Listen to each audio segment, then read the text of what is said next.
Welcome to Fantasy Audiobook, God King of All Realms. Start by summoning angels. Chapter 41. Compared to the gains, offending the Goblin clan is nothing at all. Even if the Goblin tribe is not destroyed, these professionals who have descended on the floating island are hostile to the local forces, including the Goblin clan. Therefore, Lin Yu is not at all intimidated by hostility. He is now completely immersed in great joy. 1 blueprint for the fence and 1 blueprint for the warehouse. 3 blueprints for the arrow tower, and an astonishing 5 blueprints for the wooden house. In addition, I also obtained a silver-level stronghold treasure chest. I've really hit the jackpot. At this moment, the smile on Lin Yu's face cannot be suppressed. I finally got the blueprint for the fence. Now I can build the fence and upgrade my territory to a middle-level village, unlocking the ability to summon the 4-winged angel. If there are rewards for the first territory upgrade, they will be mine. The blueprint for the warehouse is also a good thing. I already have a warehouse building, but I can easily sell it. Lin Yu said with a smile, those top experts and alliance leaders, aren't they all rushing to upgrade their territories and receive rewards from the floating island? However, the trading platform only has blueprints for fences and arrow towers.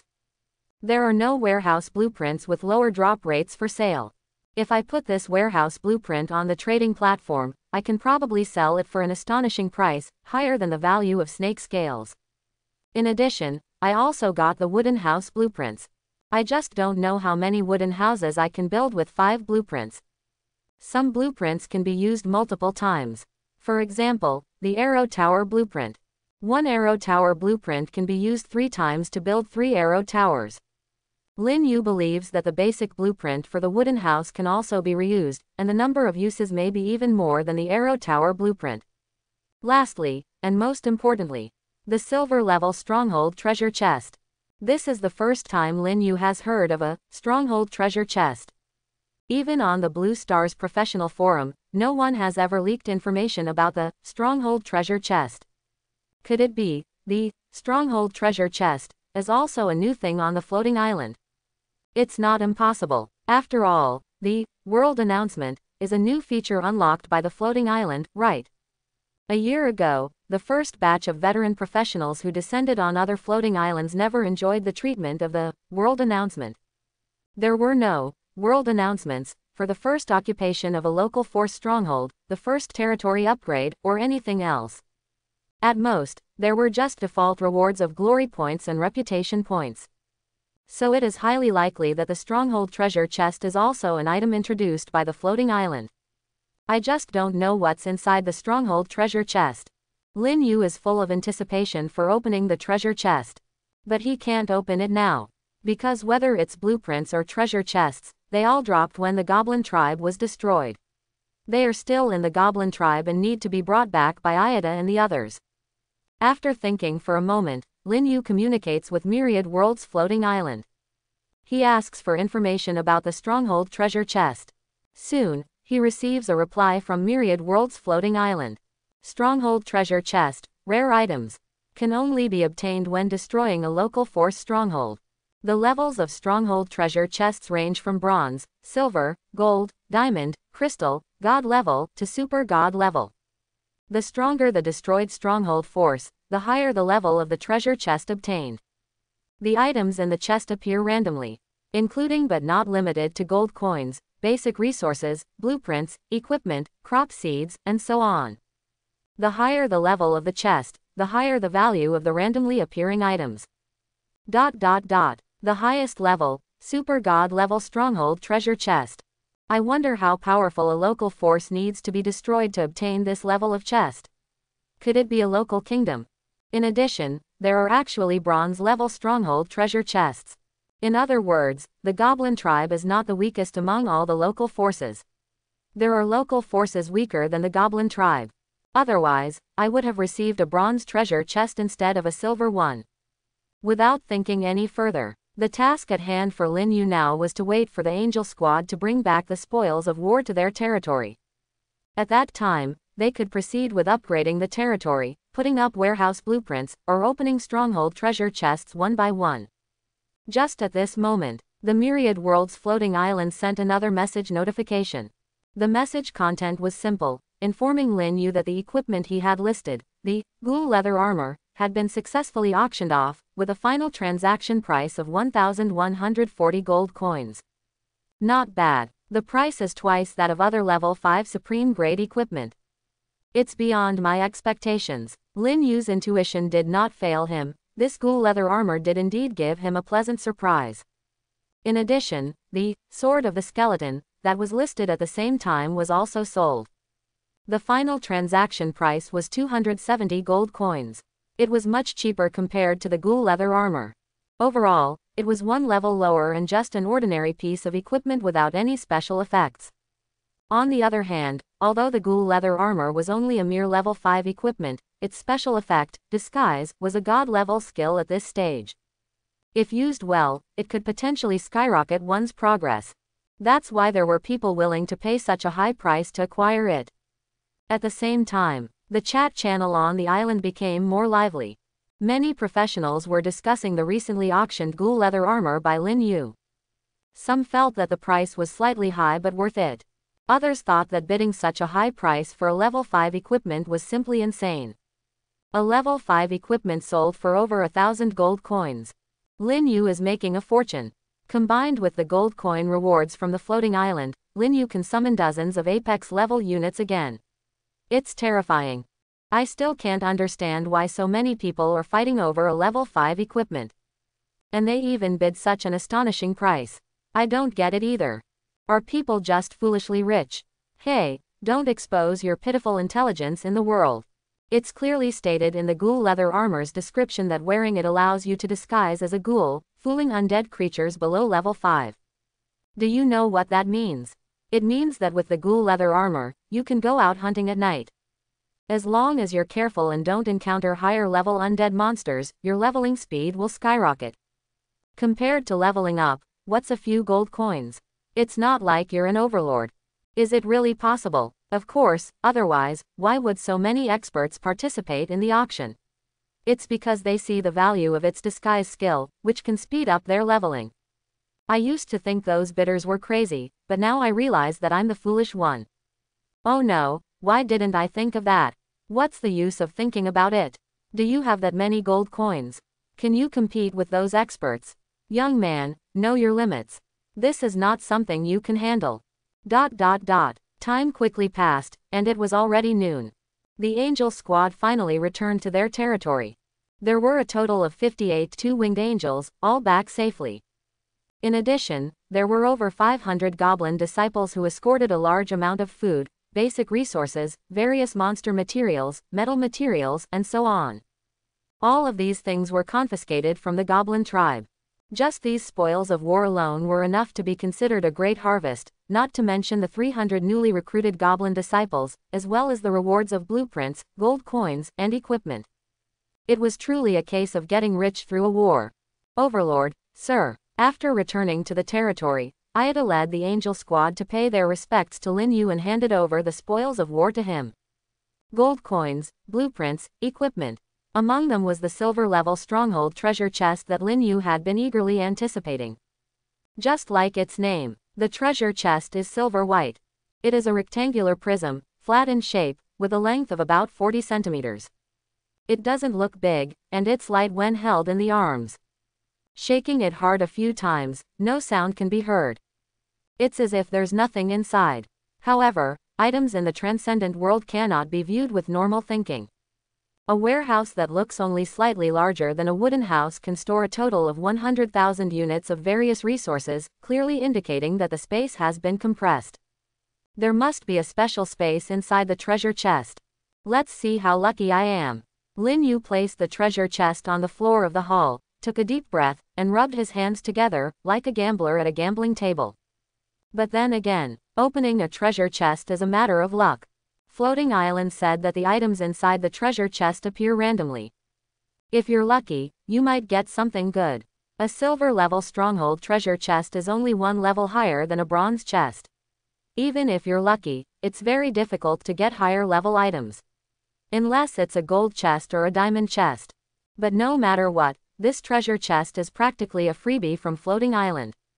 It's equivalent to freeloading. I'll accept whatever comes out. Lin Yu first gave himself some psychological counseling to avoid having high expectations and being greatly disappointed. Then, he reached out his right hand towards the treasure chest. Just as he was about to touch the lock of the treasure chest, a virtual information prompt appeared in his field of vision. Do you want to open the current treasure chest? Yes, no. Seeing the prompt, Lin Yu was momentarily stunned. He thought he would have to forcefully break the lock of the treasure chest, but he didn't expect there to be this function. This is much more convenient. He immediately selected yes. Suddenly, with a click, the lock of the treasure chest automatically unlocked. Then, the lid of the treasure chest slowly opened. Beams of golden light flew out of the chest and fell onto the floor of the hall. At the same time, a series of information prompts appeared in Lin Yu's mind. Congratulations, Lin Yu Overlord, you have successfully opened a silver-level stronghold treasure chest. You have obtained 1,000 units of food, wood, stone, and iron ore each. You have obtained a blueprint for a goblin unit. You have obtained a blueprint for a low-level equipment. You have obtained 300 gold coins. You have obtained a small bottle of primal energy. I actually got so many things. Resources, gold coins, blueprints, and even a small bottle of primal energy. Since there was no comparison, Lin Yu didn't know whether he had good luck or bad luck in opening these things. But that doesn't matter. What matters is that he is happy and satisfied. After opening a few more stronghold treasure chests in the future, I'll know whether this time was a stroke of luck or bad luck. Without thinking too much, Lin Yu immediately stored the total of 4,000 units of food and various basic resources into the warehouse of his territory. He also put away the 300 gold coins. What's left are 2 blueprints and a small bottle of primal energy. Primal energy is a necessity for the advancement of professions and units, often obtained as a reward from killing monsters. This small bottle of primal energy is equivalent to an experience bottle. Drinking it will increase experience. Among the items that can be exchanged with glory points, there is also primal energy. However, they are large bottles and the price is very high. Lin Yu's mere 100 glory points is not enough to exchange for them. I wonder how much experience this small bottle of primal energy can give me. Lin Yu looked at the small crystal bottle in his hand. Inside the bottle is some liquid, faintly revealing a golden light. At the same time, the information about the crystal bottle also appeared. Primal energy. Portion. Small. Quality. Low level. Usage condition. Only for use by low-level professionals. Introduction. It can help low-level professionals advance a complete level. However, as a low-quality primal energy, it is not suitable for middle-level professionals or professionals of higher levels. Only low-level professionals can use it. Isn't this tailor-made for me? Lin Yu was very happy. Last night, his level was promoted to level 3, but he was still in the stage of a low-level professional. Only when the level reaches level 4 can one be considered a middle-level professional. In other words, he could use this bottle of source energy to directly raise his level to level 4, achieving a complete level breakthrough. Similarly, angels cannot use it, because the lowest level angels are level 5. Without hesitation, Lin Yu immediately unscrewed the cap of the crystal bottle and drank all the pale golden liquid inside. Soon, a huge energy erupted within Lin Yu's body.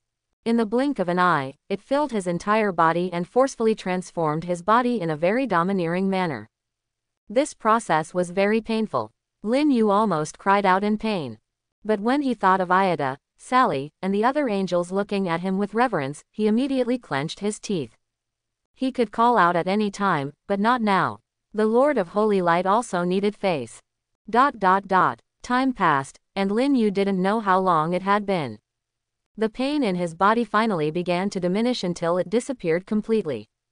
In that moment, Lin Yu felt like he had entered heaven, seeing the light of day again, feeling refreshed and elated.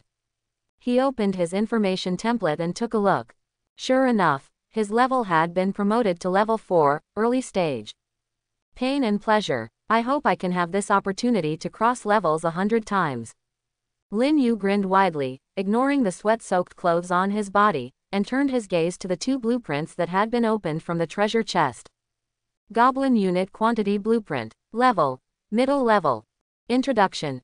After using this blueprint, you will obtain 300 goblin units, including goblin warriors, elite goblin warriors, and goblin champions. Equipment blueprint. Level. Low level. Introduction. This blueprint grants your territory's blacksmith workshop the ability to craft various low-level equipment, up to level 3. At this moment, Lin Yu felt like the child of luck. He had obtained the blueprints for the blacksmith workshop and equipment. In addition, the Angel Squad had already found the 3 goblin blacksmiths described by Lewin and brought them back to the territory. Everything was ready, nothing was lacking. He could now immediately start mass-producing equipment. Although I can only craft low-level equipment, it is perfect for the current stage of combat professionals. Most combat professionals haven't even reached level 2, let alone level 3. When I put the equipment I mass-produce on the market, it will definitely be in high demand. The door to making money has opened for me. Lin Yu was in high spirits. With the money he earned, he could summon more angels. For him, today was definitely a bountiful harvest. Lord Overlord. This time, after capturing the goblin tribe, we obtained 76 gold coins, 2 pieces of equipment, and 1 blueprint. Apart from these, the rest is the resources stored by the goblin tribe. Over 10,380 units of food. 6,400 units of wood. 4,080 units of stone. The quantity of iron ore is the least, only over 1,500 units. Ayada was reporting to Lin Yu about the other spoils of war. This did not include the building blueprints obtained from destroying the goblin tribe, as well as the items obtained from the silver-level stronghold treasure chest. In addition, there are the goblins from the tribe. Except for a few that were killed, such as the goblin chieftain and a dozen high-level goblins, the majority of the goblins have surrendered and become your followers. You did well. Lin Yu nodded in appreciation. Only obtaining 76 gold coins was not much. After all, the Angel Squad didn't kill many goblins when capturing the goblin tribe. However, they returned with a full load of other resources. Especially the nearly 14,000 units of food. It was truly a bountiful harvest, enough for the goblin followers in the territory to eat for a long time. Bring me those 2 pieces of equipment and the blueprint. Lin Yu said to Ayada. He learned from the kill notification that the blueprint was dropped by the goblin chieftain. This made him full of anticipation. After all, the goblin chieftain was a level 9 boss, so what it dropped must be good. Ayada immediately handed over the 2 pieces of equipment and 1 blueprint that he was about to harvest to Lin Yi. 2 pieces of equipment, 1 battle armor, and 1 long spear. Goblin Leader's battle armor. Type: defense equipment. Defense level: level 8. Durability: 100. Special effect: intimidation. Introduction. This equipment is crafted by a senior goblin blacksmith and can only be worn by goblin leaders.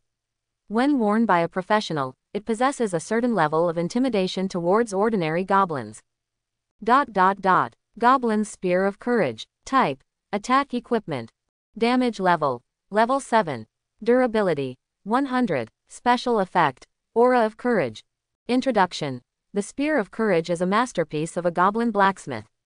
It comes with an aura of courage, which can make even the most timid goblin fearless.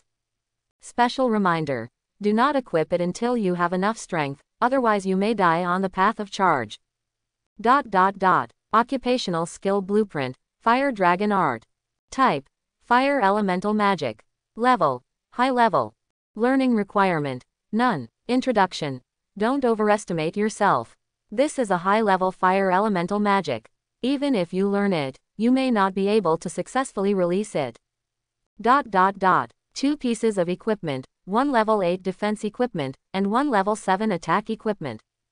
They are all supreme grade equipment with special effects. And there's also a high-level magic skill blueprint. Lin Yu couldn't help but sigh again. This attack on the goblin tribe is really a big harvest. No wonder on the professional forum of Blue Star, there are often professionals bragging about how much they earned after capturing a certain stronghold. Now that he has experienced it firsthand, Lin Yu must admit. This is not just boasting, but a fact. The strongholds of the local forces can indeed fulfill the dream of overnight wealth for professionals. He is now dripping with wealth. Looking at the entire floating island, there is definitely no professional who can be richer than him. Just the gold coins he currently has are almost 3,000. As for various basic resources, there are more than enough. In addition, there are blueprints, equipment. These gains are almost all related to capturing the goblin tribe. As usual, Lin Yu put the goblin leader's battle armor and goblin spear of courage on the trading platform. The former is priced at 5,000 gold coins. The latter is priced at 3,000 gold coins. Both are at a clearance price. If no one buys them immediately, then an auction will be held at this time tomorrow. Lin Yu also didn't plan to sell these two pieces of equipment today, because he wants to sell the warehouse blueprint later. In case all the rich people bid for these two pieces of equipment and there is no competition for the warehouse blueprint, then he will suffer a big loss. As for the occupational skill blueprint, Fire Dragon Art, Lin Yu plans to use it himself.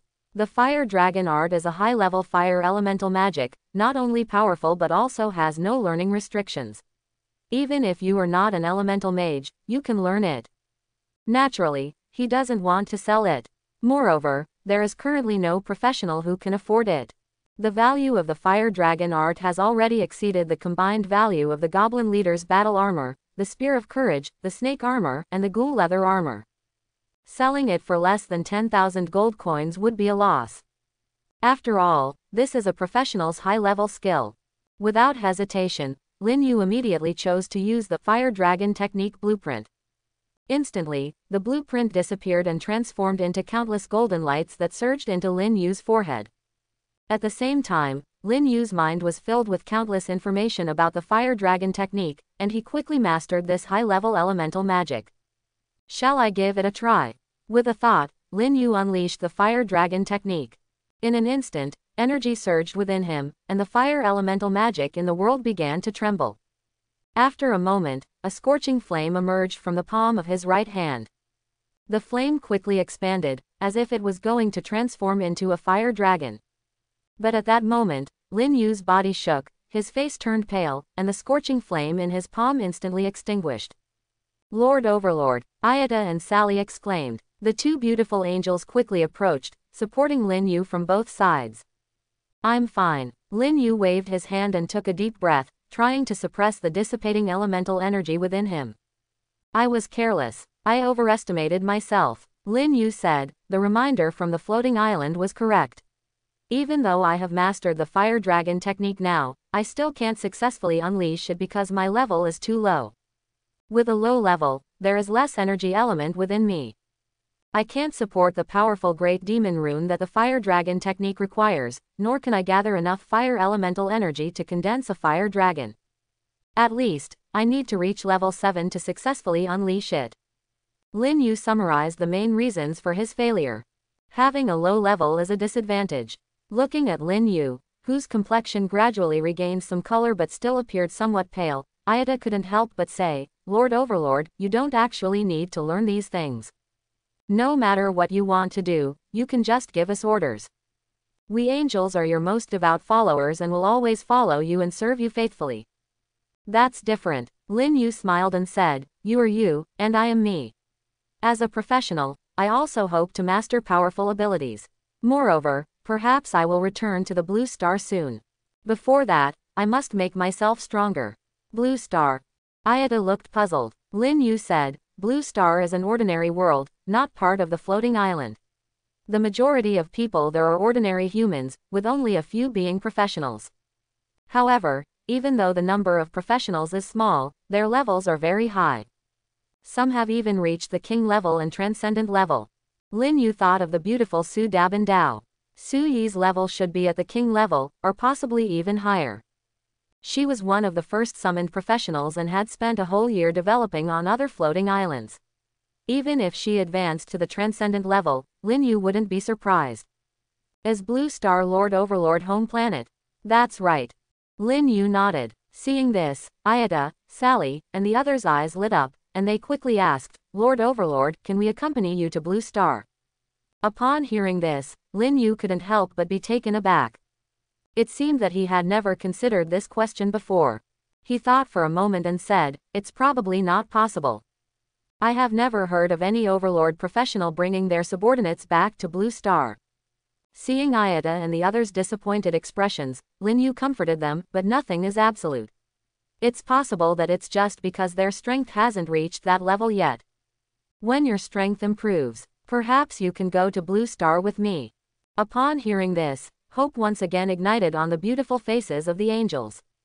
For now, it might not be possible for them. But after becoming gods, it's hard to say. Perhaps by then, they really could accompany Lord Overlord to Blue Star. Meanwhile, Lin Yu privately communicated with the myriad world's floating island. Instead of speculating, it would be better to seek answers directly from the floating island. Lin Yu has always known that professionals can bring back certain items from the floating island to Blue Star. For example, there have been Overlord professionals who brought back spirit rice. They sold it at a high price to the wealthy on Blue Star, thus becoming rich overnight. Living in a villa, driving luxury cars, playing with beautiful women. There are also equipment, gold coins, and other items. During class, Lin Yu would occasionally see a red staff in the hands of Su Da Ban Dao, which was the equipment she brought back from the floating island. But I wonder if troops can be brought to Blue Star as well.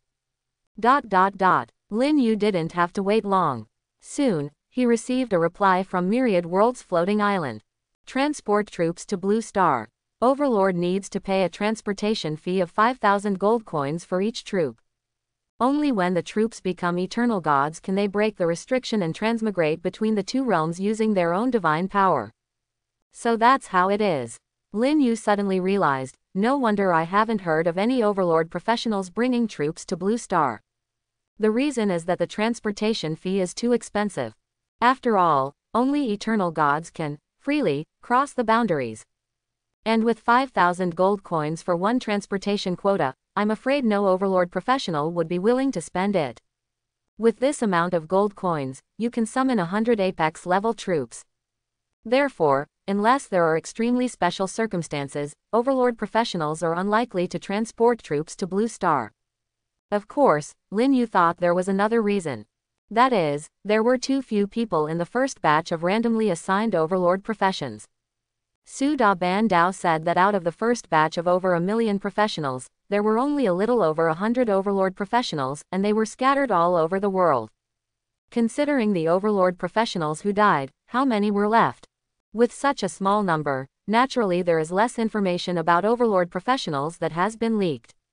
Perhaps there really are Overlord professionals who have spent a high price to transport troops to Blue Star, but it just hasn't been leaked and made known to the general public. I also want to bring these angels back to Blue Star. But the problem is, I can't afford the transportation fee. Among all the professionals on the island, Lin Yu is considered the wealthiest. But he has never seen what it feels like to have 5,000 gold coins stacked together. I can only wait for the future. Lin Yu thought for a moment and asked Myriad World's floating island again, can everything else be brought back to Blue Star except for troops? Only the personal belongings of professionals are allowed. Only personal belongings. That's strange. How did those Overlord professionals bring spirit rice back to Blue Star? After all, it's impossible to bring just a little bit, it's at least hundreds or thousands of kilograms, how can that be considered personal belongings? It seemed like he thought of something. Lin Yu quickly communicated with Myriad World's floating island again. Is there a kind of professional equipment on the island that can hold a large number of items? Similar to the function of a base chest.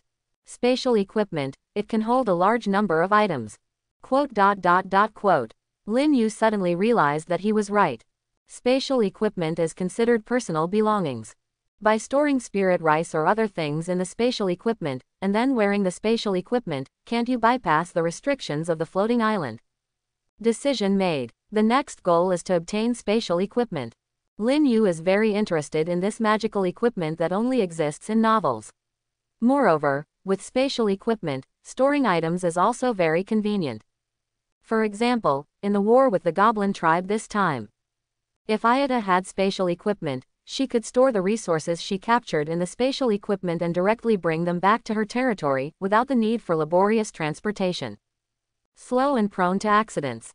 Then, Lin Yu consolidated all the remaining gains. Excluding food, as well as basic resources such as wood, stone, and iron ore. Total gold coins. 2786 1000 plus 1140 plus 270 plus 300 plus 76 equals 2786. 12 blueprints, including 3 arrow tower blueprints, 5 wooden house blueprints, 1 warehouse blueprint, 1 fence blueprint, 1 goblin troop quantity blueprint, and 1 low-level equipment blueprint. New goblin disciples, 385. Among them, 1 is a level 8 goblin commander, 2 are level 7 goblin warriors, and there are less than 100 goblin soldiers. A spectacular profit. Lin Yu took out that warehouse blueprint first, preparing to list it on the island's trading platform. I am now selling the warehouse blueprint. Other professionals will definitely speculate that I have already built a warehouse, otherwise they wouldn't sell such a valuable blueprint. In that case, those professionals who want to be the first to upgrade their territory probably won't bid a high price, because they know they can't be faster than me. I need to come up with a plan. Lin Yu pondered for a moment. He thought he could find a professional to help him auction that warehouse blueprint. This way, his name wouldn't be displayed in the transaction information, and no one would know that the warehouse blueprint came from him. There is a candidate, the professional who exchanged the blacksmith shop blueprint for the fine steel sword with him before. As long as a contract is signed, there shouldn't be any problems. At most, after the auction ends, he can give that professional a red envelope as a token of gratitude. This is a backup plan. First, ask Myriad World's floating island if it's possible to hide the owner's information of the items. If it's possible, there's no need to find that professional. Thinking of this, Lin Yu once again communicated with Myriad World's floating island to inquire about the relevant information. Myriad World's floating island didn't find him troublesome and quickly replied to him.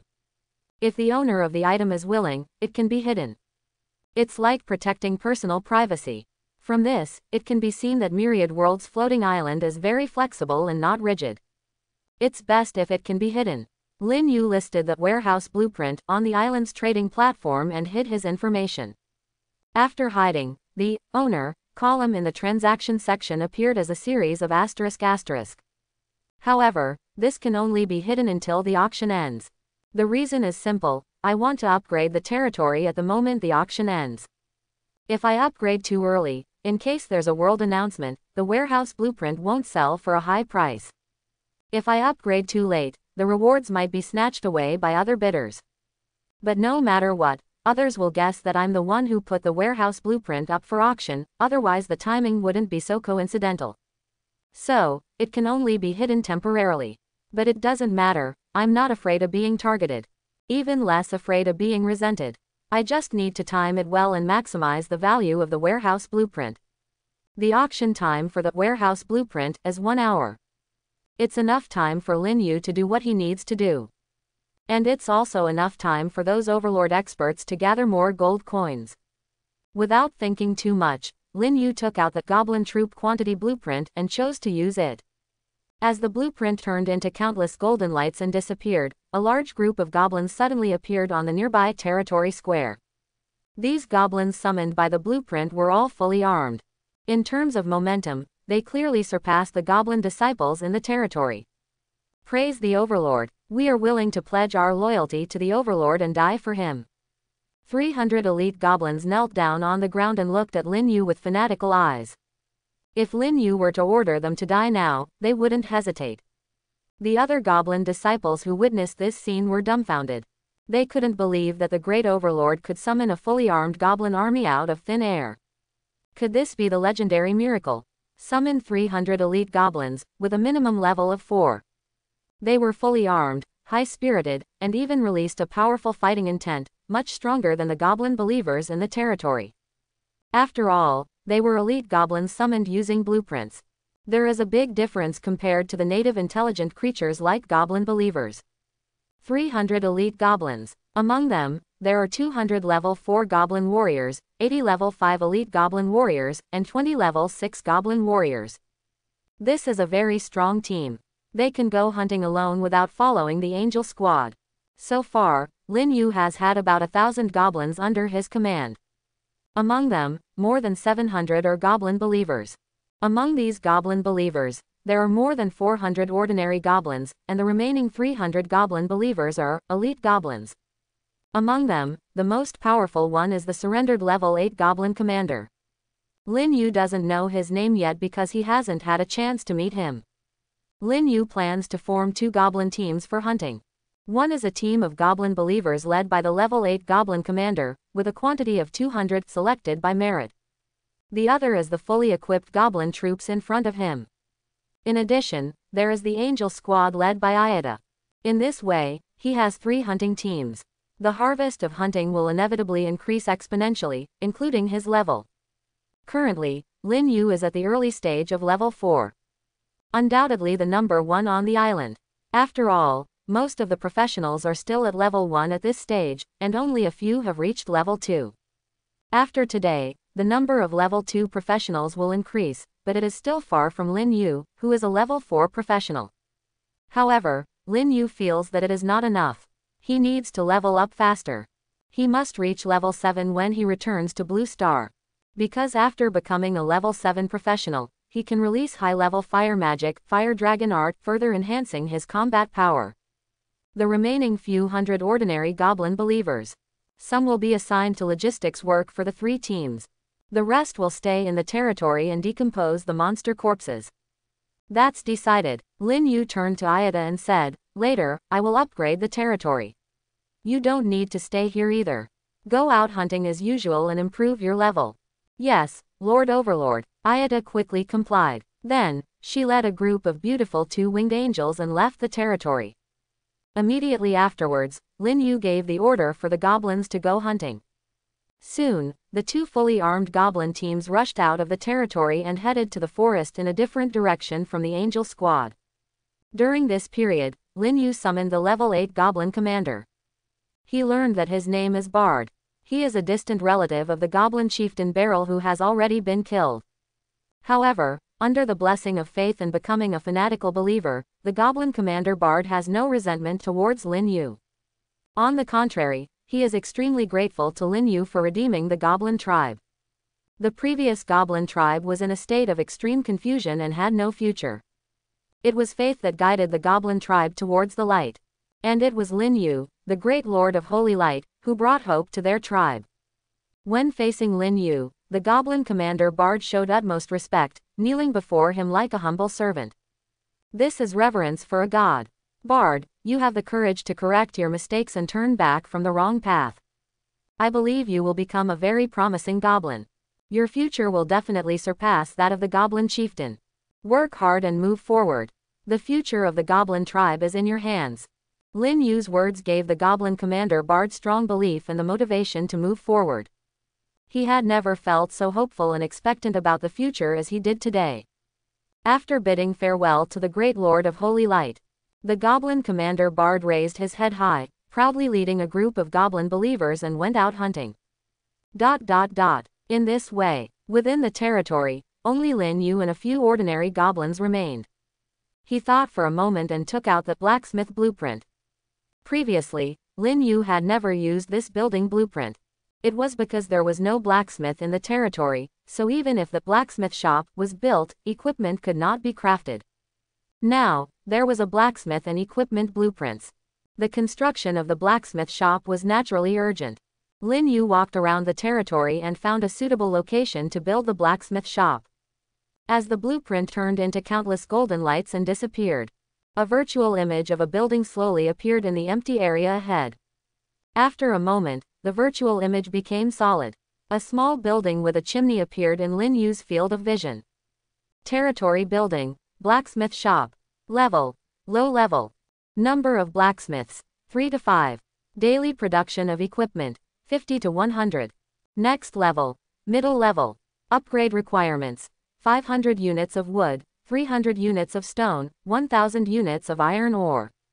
Note, the probability of the low-level blacksmith shop crafting supreme-grade equipment is 1%. Upgrading the blacksmith shop can increase the probability of supreme-grade equipment appearing. Looking at the information note of the blacksmith shop, Lin Yu immediately wanted to upgrade the blacksmith shop. He was not lacking in basic resources now. He could easily upgrade the blacksmith shop to middle level, thereby increasing the probability of supreme-grade equipment appearing. Compared to ordinary equipment, supreme-grade equipment was more valuable. Upgrading was very useful, but when Lin Yu saw that the number of blacksmiths was 3 to 5, he immediately withdrew the idea of upgrading the blacksmith shop. The number of blacksmiths that could be equipped, 3 to 5. The meaning was clear: a minimum of 3 blacksmiths were needed, and a maximum of 5 blacksmiths. Lin Yu's territory only had 3 blacksmiths in total, barely enough to maintain the operation of this low-level blacksmith shop. But if it was upgraded to middle level, it was possible that the minimum required number of blacksmiths could reach 5 or even more. He didn't have enough blacksmiths. By then, he might even have to close the blacksmith shop directly. It's better to be stable.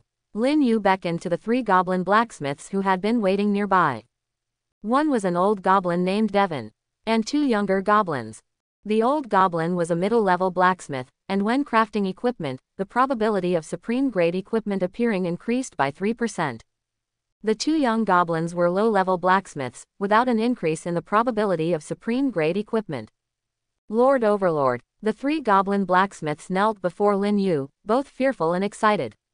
Lin Yu nodded slightly and said to Devon, "Devon, from now on, this blacksmith shop will be entrusted to you. You can use the monster materials and metal materials in the territory warehouse. Crafting equipment is your main task. The secondary task is to select some smarter goblins and cultivate more blacksmiths for our territory. Do you understand?" "I understand, Lord Overlord. I will do my best to cultivate blacksmiths for you," Devon, the old goblin, said solemnly. "Very well, you may rise." As he spoke, Lin Yu took out that low-level equipment blueprint and chose to use it. In this way, the blacksmith shop unlocked the ability to craft low-level equipment. The low-level equipment unlocked by the blueprint was equipment for all races and professions. Before this, the old goblin could only craft goblin equipment, but now it was different. He could craft various low-level equipment suitable for all races in the blacksmith shop. This was the function of the equipment blueprint. Then, Lin Yu took out the fence blueprint. Once the fence was built, he could upgrade the territory and simultaneously unlock the ability to summon 4 winged angels. Now, he had nearly 3,000 gold coins in reserve. This was prepared for summoning the 4 winged angels. Territory construction blueprint. Type: fence. Usage: 1 time. Construction requirements: 500 units of wood, 200 units of stone, 100 units of iron ore. Special reminder: the fence is an essential building for the territory, providing basic defense protection. As the blueprint turned into countless golden lights and disappeared, a circle of wooden fences appeared around Lin Yu's territory, surrounding the entire territory. The only thing not enclosed by the fence was the spirit field. The spirit field was located outside the territory. However, there was no need to worry about the safety of the spirit field. Lin Yu asked Myriad World's floating island and learned that as long as the territory was not captured, the spirit field would be invincible. The fence is made up of individual square logs. It is only a little over 1 meter in height. It seems very fragile and can be easily pushed over. But this is just appearance. Because this is a floating island world enveloped by the power of rules. The defense durability of the low-level fence is 300 points. Before the durability reaches 0, no matter how powerful a creature is, it cannot rush into Lin Yu's territory. This is the rule. After building the fence, Lin Yu opened the information panel of the territory and took a look. The prosperity, prerequisite buildings, and required resources, all 3 conditions have been met. He can now upgrade the territory at any time. However, he has to wait. He has to wait until the auction of the warehouse blueprint reaches its final moments before he can upgrade the territory. Otherwise, he won't be able to maximize the value of the warehouse blueprint. He opened the island trading platform. On the platform, the item he listed, the warehouse blueprint, is at the top of the auction. The auction has been going on for more than 20 minutes, and the bidding price for the warehouse blueprint, with a starting price of 1,000 gold coins, has already soared to 1,700 gold coins. Soon, it will surpass the price of a level 7 supreme grade equipment, snake scale armor. Unless something unexpected happens. After the auction ends, this warehouse blueprint will refresh the highest transaction price on the trading platform. His gaze turned to the island chat channel beside him. At this moment, the island chat channel is still bustling. However, the topic of discussion among the professionals has shifted from the world announcement to the warehouse blueprint anonymously sold by Lin Yu. No need to discuss anymore. I can be 100% sure that the warehouse blueprint is listed by Lin Yu. But if it's listed by the great Lin Yu, why did he choose to be anonymous? What else could it be? Of course, to get a higher price for the warehouse blueprint. Why were the prices of the fence blueprint and the arrow tower blueprint able to rise continuously before? It's because many overlord professionals wanted to be the first to upgrade their territories. With the world announcement and the reward of the floating island, it's a guaranteed profit. But now, Lin Yu has listed the warehouse blueprint. It means he already has the warehouse building. Even if someone takes away the warehouse blueprint, no one can be faster than him. The first person to upgrade the territory will undoubtedly be Lin Yu. Knowing that they can't compete, why are those territory professionals still willing to spend a high price to fight for the warehouse blueprint? So, to avoid this kind of situation, Lin Yu chose to be anonymous, letting those overlord professionals with a lucky mentality fight for it. If my prediction is correct, the Goblin Commander battle armor, the Spear of Courage that has been listed, and the warehouse blueprint, are all the spoils of Lin Yu capturing the Goblin tribe. The analysis of the brother upstairs is very reasonable. Agreed +1. Smart people still exist. After a series of analysis, Lin Yu's plan became clear. However, even so, it still couldn't stop the continuously skyrocketing bidding price for the warehouse blueprint. Just like that professional said, there are always some overlord professionals who have a lucky mentality. What if this warehouse blueprint is not sold by Lin Yu? Instead, it comes from an extremely lucky combat professional. The reason for being anonymous is simply not wanting to be famous or not wanting to cause trouble. After all, those who have the capital to participate in the auction of the warehouse blueprint are mostly top-notch professionals, and the vast majority are overlords at the level of alliance leaders, including the leader of the Hall of Kings. Exposing the information, it's hard to guarantee that it won't be threatened or targeted, to the point of eventually becoming enemies. That's why the seller chose to remain anonymous. That's what those bidders are thinking, including Golden Behemoth Overlord, who is also competing for the warehouse blueprint. He doesn't believe that Lin Yu's luck could be this good. The drop rate for the warehouse blueprint is pitifully low, and many professionals on the island haven't obtained it. On the other hand, Lin Yu has already obtained one and now a second one.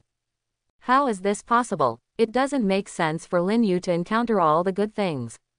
So, he must compete for it and not let the warehouse blueprint fall into the hands of other overlord professionals, otherwise his first overlord plan will completely fail. By then, not only will he not be able to upgrade his territory, but he won't receive any rewards either. The fence blueprint and arrow tower blueprint that he bought at a high price before will also be a loss. Under the attention of countless professionals, the bidding price for the warehouse blueprint keeps rising. In less than half an hour, the bidding price has already surpassed 2,000 gold coins. But even so, it hasn't slowed down. It simply can't stop. It can be said that almost all the prominent overlord professionals on the island have participated in this bidding, especially those who have formed alliances. Not a single one is absent. Although they all know that the warehouse blueprint most likely comes from Lin Yu. But they still don't want to give up. Everyone wants to take a chance. After all, what if it's not from Lin Yu? Then they would be the first to upgrade their territory and get the rewards of the floating island. The last 10 minutes, the price of the warehouse blueprint has risen to 2,500 gold coins. In the last 5 minutes, the price breaks through the 3,000 gold coin mark. Such a sky-high price has shocked the entire island's chat channel. But it still hasn't ended. The closer it gets to the end, the more intense the bidding process becomes. Some overlord professionals have to regretfully withdraw because they don't have enough gold coins. But those who stay have gone crazy. For example, Golden Behemoth Overlord is urgently borrowing gold coins in the Alliance channel of the Hall of Kings. Leader, don't borrow any more gold coins. Lin Yu is cunning, this is clearly his trap. Yes, leader, be rational. Spending so many gold coins to buy a warehouse blueprint is simply not worth it. With over 3,000 gold coins, you could recruit 60 or 70 golden behemoths. In the Alliance channel, many members are persuading Golden Behemoth Overlord. But he doesn't listen at all. He has already invested a lot of gold coins to become the first Overlord. Now, at the critical moment, how could he retreat? Even if he has to owe money everywhere, he must get the warehouse blueprint. With only 2 or 3 minutes left until the auction ends, Lin Yu hasn't made any moves, which means the warehouse blueprint has nothing to do with him. I must give it my all and not let any other Overlord professional get the warehouse blueprint. Brothers, lend me your gold coins. Let me become the first Overlord, receive the world announcement, and lead the Hall of Kings to a more glorious era. The Alliance members are extremely speechless about this pretentious leader. The leader doesn't listen to advice, leaving them with no way to help. In the end, many Alliance members still stepped forward and lent a considerable amount of gold coins to Golden Behemoth Overlord.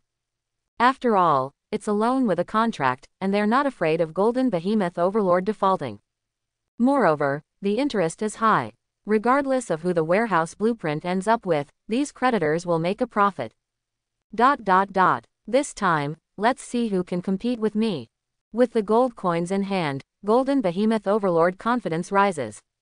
He directly raises the bidding price for the warehouse blueprint from over 3,300 to a solid 3,500 gold coins. With his hands in his pockets, he doesn't know what it means to have an opponent. In the final bidding showdown, he will rampage. Soon, there were only 20 seconds left in the auction for the warehouse blueprint. Almost no one continued to bid. Even the Golden Behemoth Overlord did not bid again. Because, after more than 10 rounds of chaotic bidding, he had raised the bidding price to a terrifying 4,800 gold coins, driving away all competitors. This was also his limit. Even if it went higher, he couldn't produce more gold coins. But he believed that others were the same. If nothing unexpected happened, the warehouse blueprint would soon be in his hands.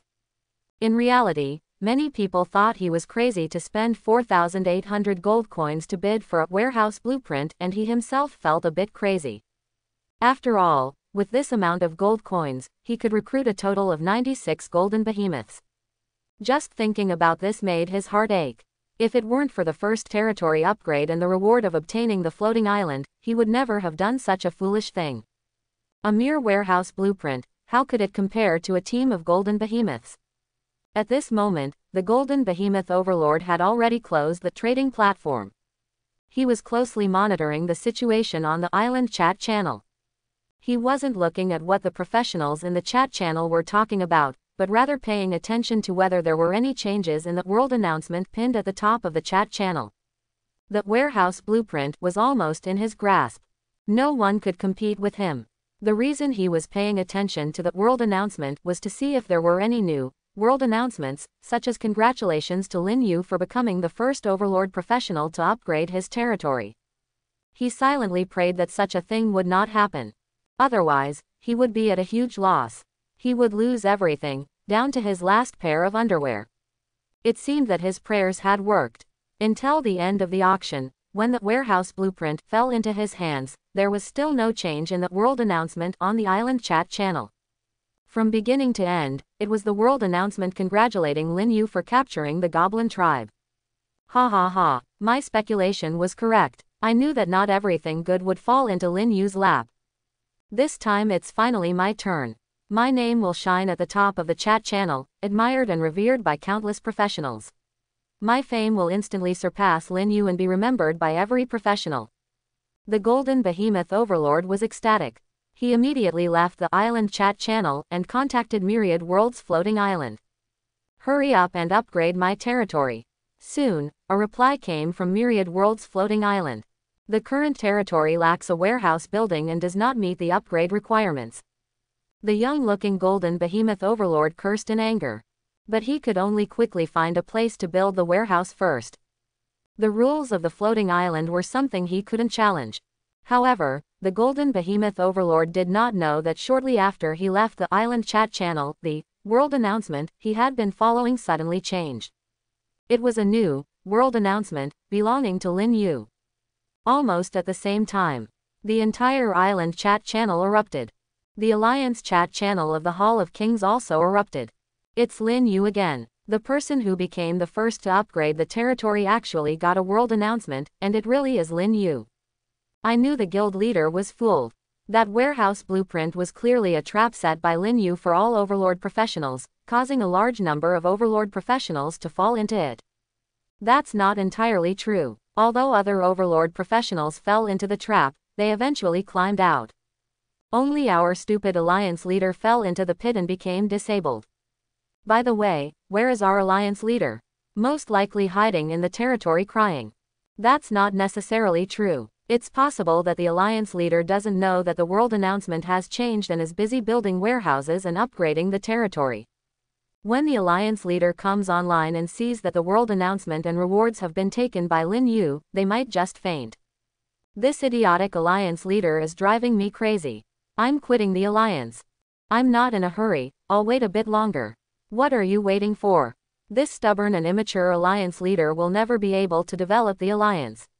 Although Hall of Kings currently has over 100,000 people and the largest influence, it will eventually be destroyed by them.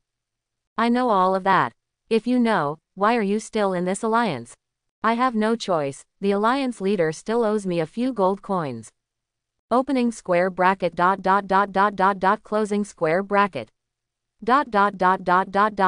On Lin Yu's side, he knew that even if the warehouse blueprint was taken by someone else, they wouldn't be able to upgrade their territory immediately.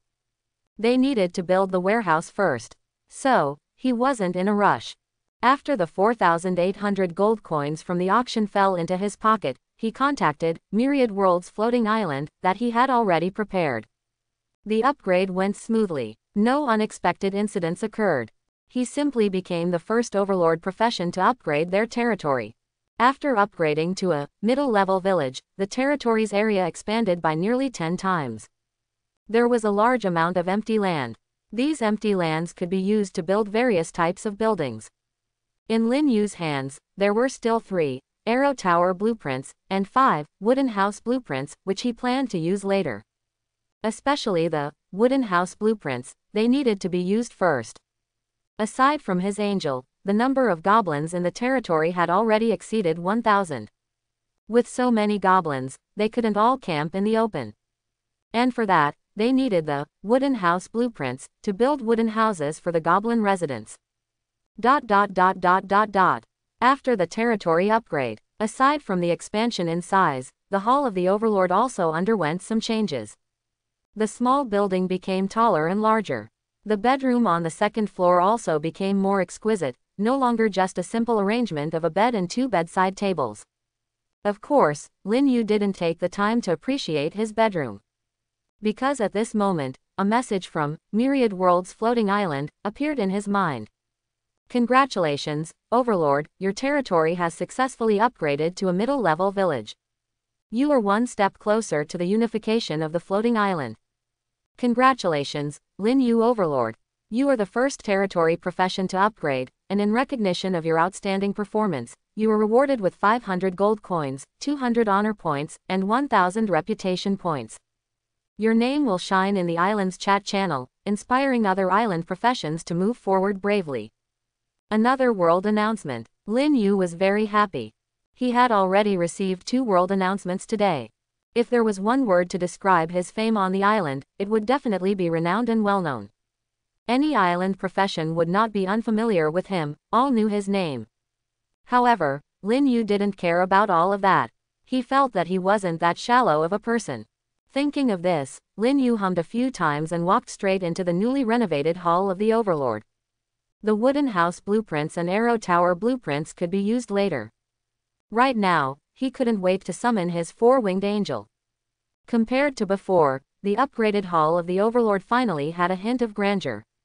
The 4 pillars in the hall had become 8. Each pillar was carved with various patterns, resembling some kind of mysterious magical runes. Lin Yu opened the exclusive unit summoning information for the Hall of the Overlord. Sure enough, the summoning permission for the 4-winged angel was unlocked. Recruitment requirements. 2-winged angel, 50 gold coins recruitable. 4-winged angel, 200 gold coins recruitable. 6-winged angel, 1,000 gold coins unlocked at high-level village. 8-winged angel, 5,000 gold coins unlocked at town-level territory. 10-winged angel, ... 4-winged angel, 200 gold coins each. It's 4 times more expensive than the 2-winged angel. The amount of gold coins needed to summon one 4-winged angel is enough to summon 4 2-winged angels. Of course, you can't measure it by quantity. After all, the 4-winged angel has a higher position than the 2-winged angel. Without a doubt, whether it's the initial level, combat power, or growth potential, the 4-winged angel surpasses the 2-winged angel. It's definitely more expensive for a reason. Without much thought, Lin Yu calculated his gold coin reserves. Previously, he had a total of 2,786 gold coins. Afterwards, he obtained 4,800 gold coins from auctioning a warehouse blueprint. In addition, he received 500 gold coins as a reward for the first upgraded territory in the floating island. The total was 8,086 gold coins. This was an astonishing number. It could be said that no professional on the island had more gold coins than Lin Yu, even the apex-level professionals who had formed alliances. 8,086 gold coins. I can summon 44 winged angels. If it were 2 winged angels, I could summon 161. Lin Yu took a deep breath. So far, he only had a total of 58 2-winged angels under his command. It could be imagined what it meant to summon over 162 winged angels at once. But this time, I want to summon the 4-winged angel. Without hesitation, he immediately communicated with the Myriad World's floating island and prepared to summon. But right after his thoughts were transmitted, he suddenly received a message from the Myriad World's floating island. The Overlord needs to summon higher-level angels according to the Angel Combat Team's ratio. For every 52 winged angels under the Overlord command, 1 4-winged angel can be summoned. A standard-sized angel combat team consists of 52 winged angels led by 1 4-winged angel. For every 502 winged angels, 10 angel combat teams, 1 6-winged angel can be summoned to form a standard-sized small angel legion. For every 5,002 winged angels, 10 small angel legions, 1 8-winged angel can be summoned to form a standard-sized medium angel legion. For every 50,000 2-winged angels, 10 medium angel legions, 1 10-winged angel can be summoned to form a standard-sized large angel legion. And so on. After reading the message sent by the Myriad World's floating island, Lin Yu couldn't help but widen his eyes. If he continued to summon angels according to this ratio, wouldn't he have hundreds of thousands of angels under his command by the time he could summon a 12-winged angel? Why can't I directly summon higher-level angels? Upon receiving Lin Yu's thoughts, the Myriad World's floating island immediately replied. A territory cannot only have high-ranking individuals, it also needs a large number of grassroots residents. This is the foundation for a territory's long-term development and eternal inheritance. The same goes for a legion. If there is a legion commander, there naturally needs to be grassroots soldiers. The Overlord should not underestimate the 2-winged angel. Every race's unit has the ability to evolve on its own. The only difference lies in the level of evolutionary talent. Angels are a unique type of unit with extremely powerful evolutionary talents. In fact, the vast majority of high-ranking celestial beings are evolved from the weakest 2-winged angels. 2-winged angels under the Overlord command can also evolve into high-ranking celestial beings. Upon hearing the explanation of the Myriad World's floating island, Lin Yu had only one thought in his mind. That is to summon 2-winged angels to save money. Summoning a 4-winged angel requires 200 gold coins. Summoning a 2-winged angel only requires 50 gold coins. If a 2-winged angel under his command evolves into a 4-winged angel, it would be equivalent to saving him 150 gold coins. And if it evolves into a 6-winged angel, even more gold coins would be saved. Is there no limit to summoning 2-winged angels? There are no restrictions. The Overlord can summon an unlimited number of 2-winged angels. However, please remember that evolution is a gradual process. A territory still needs strong individuals to oversee its growth and development. Understood. Just now, Lin Yu almost gave up the idea of summoning a 4-winged angel and wanted to use all the gold coins in his hand to summon 2-winged angels. After all, as long as 1/10 of the 2-winged angels achieve evolution, he would make a huge profit. However, the reminder from the Myriad World's floating island also made sense. Who knows when the two-winged angel he summons will be able to evolve. Therefore, the most reliable method is to follow the angel combat team ratio, provided by the Myriad Worlds floating island to summon angels of various grades. In this way, under his command, there would be both high-ranking celestial beings and a large number of two-winged angels to achieve evolution. Let me calculate. A standard-sized angel combat team consists of one 4-winged angel and 52 winged angels. That means, summoning an angel combat team requires consuming 2,700 gold coins. I currently have 8,086 gold coins, so I can only summon 2 standard-sized, but still considered fully equipped, angel combat teams. Yes, Lin Yu Overlord.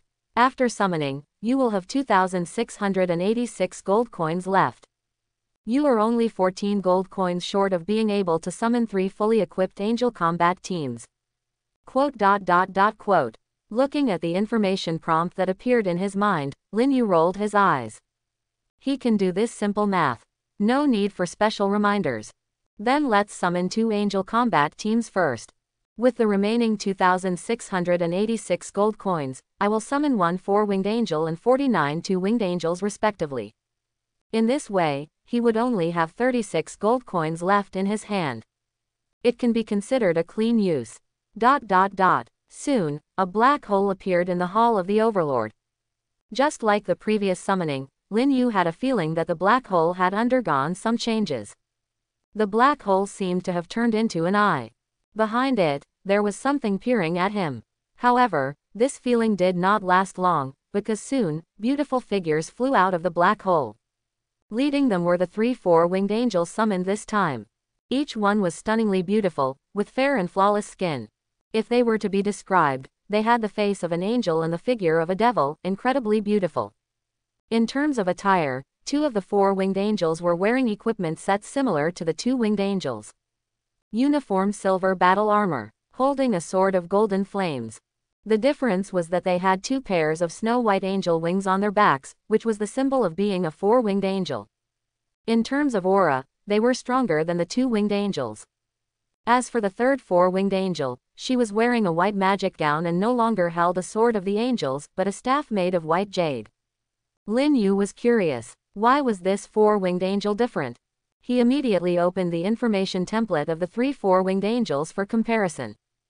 4-winged angel. Initial level. Level 7. Growth potential. Demigod peak. Combat skills.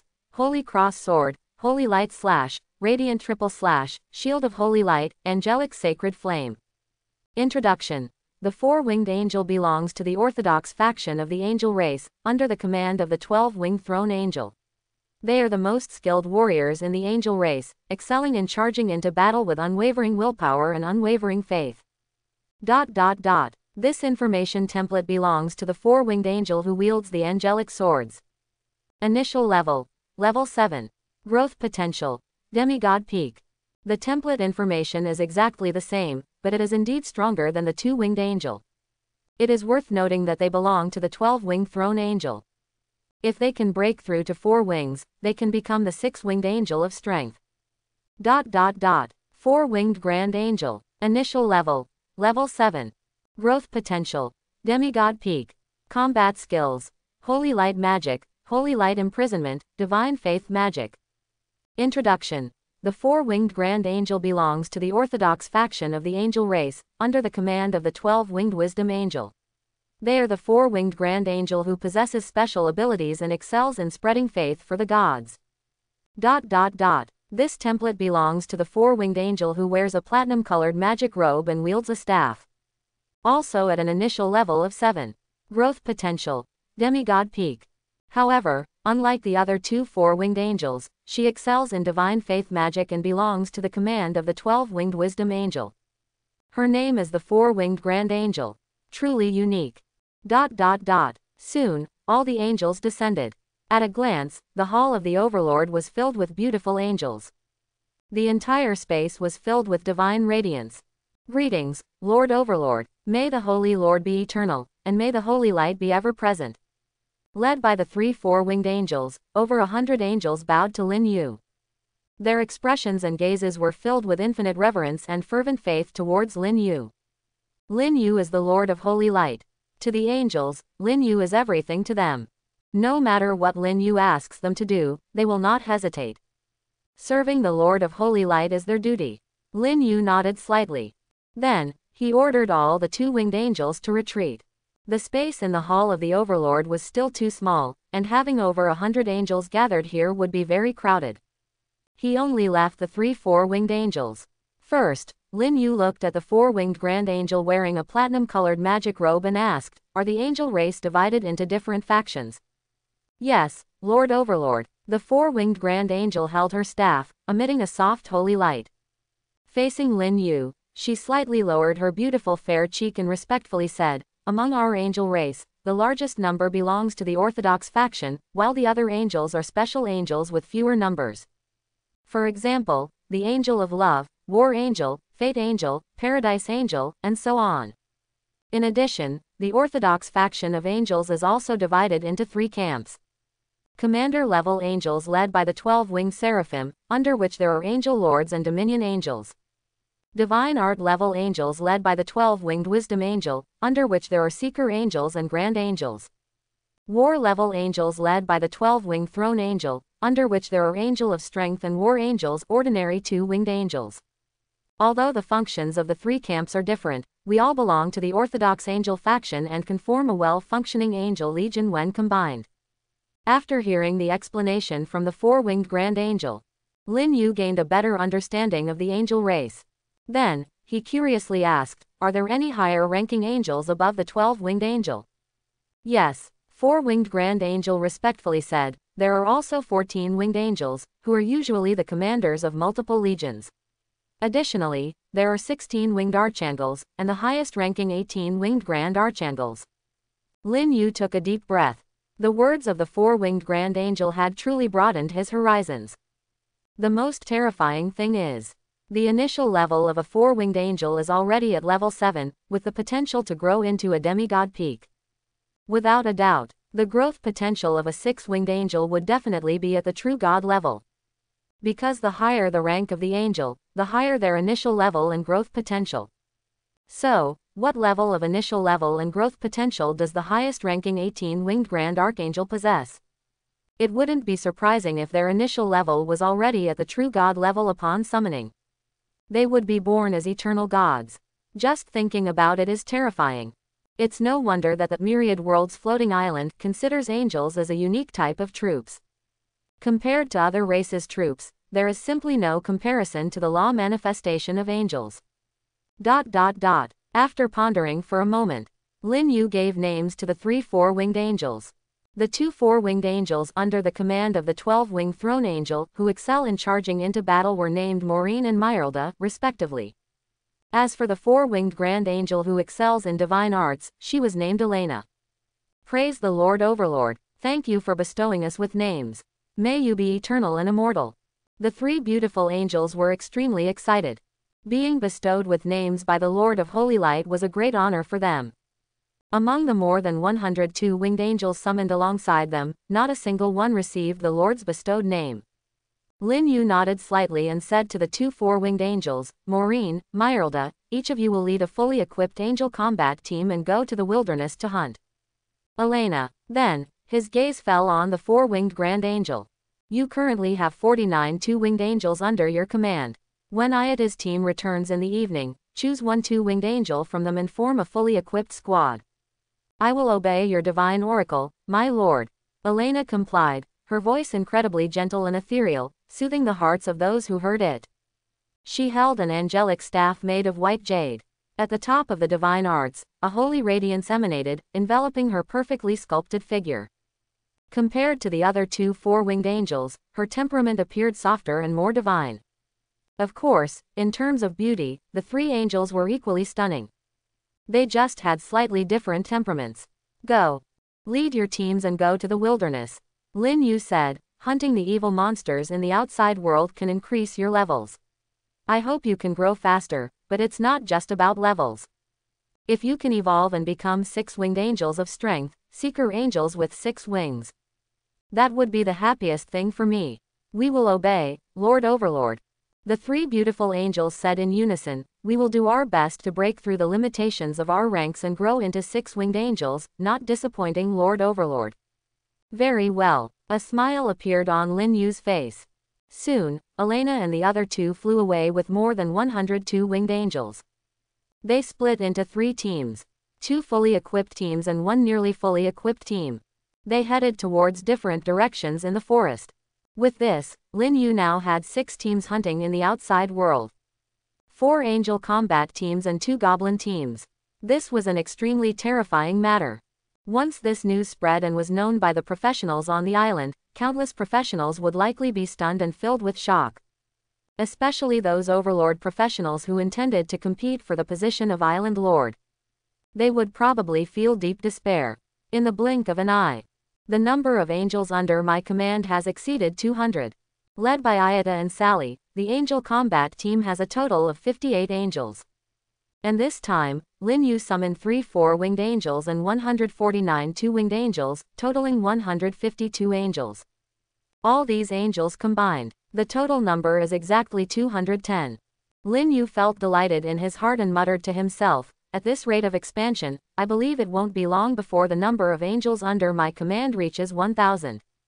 This is not impossible, although the expensive warehouse blueprint was an accident. But now, his blacksmith shop has started operating.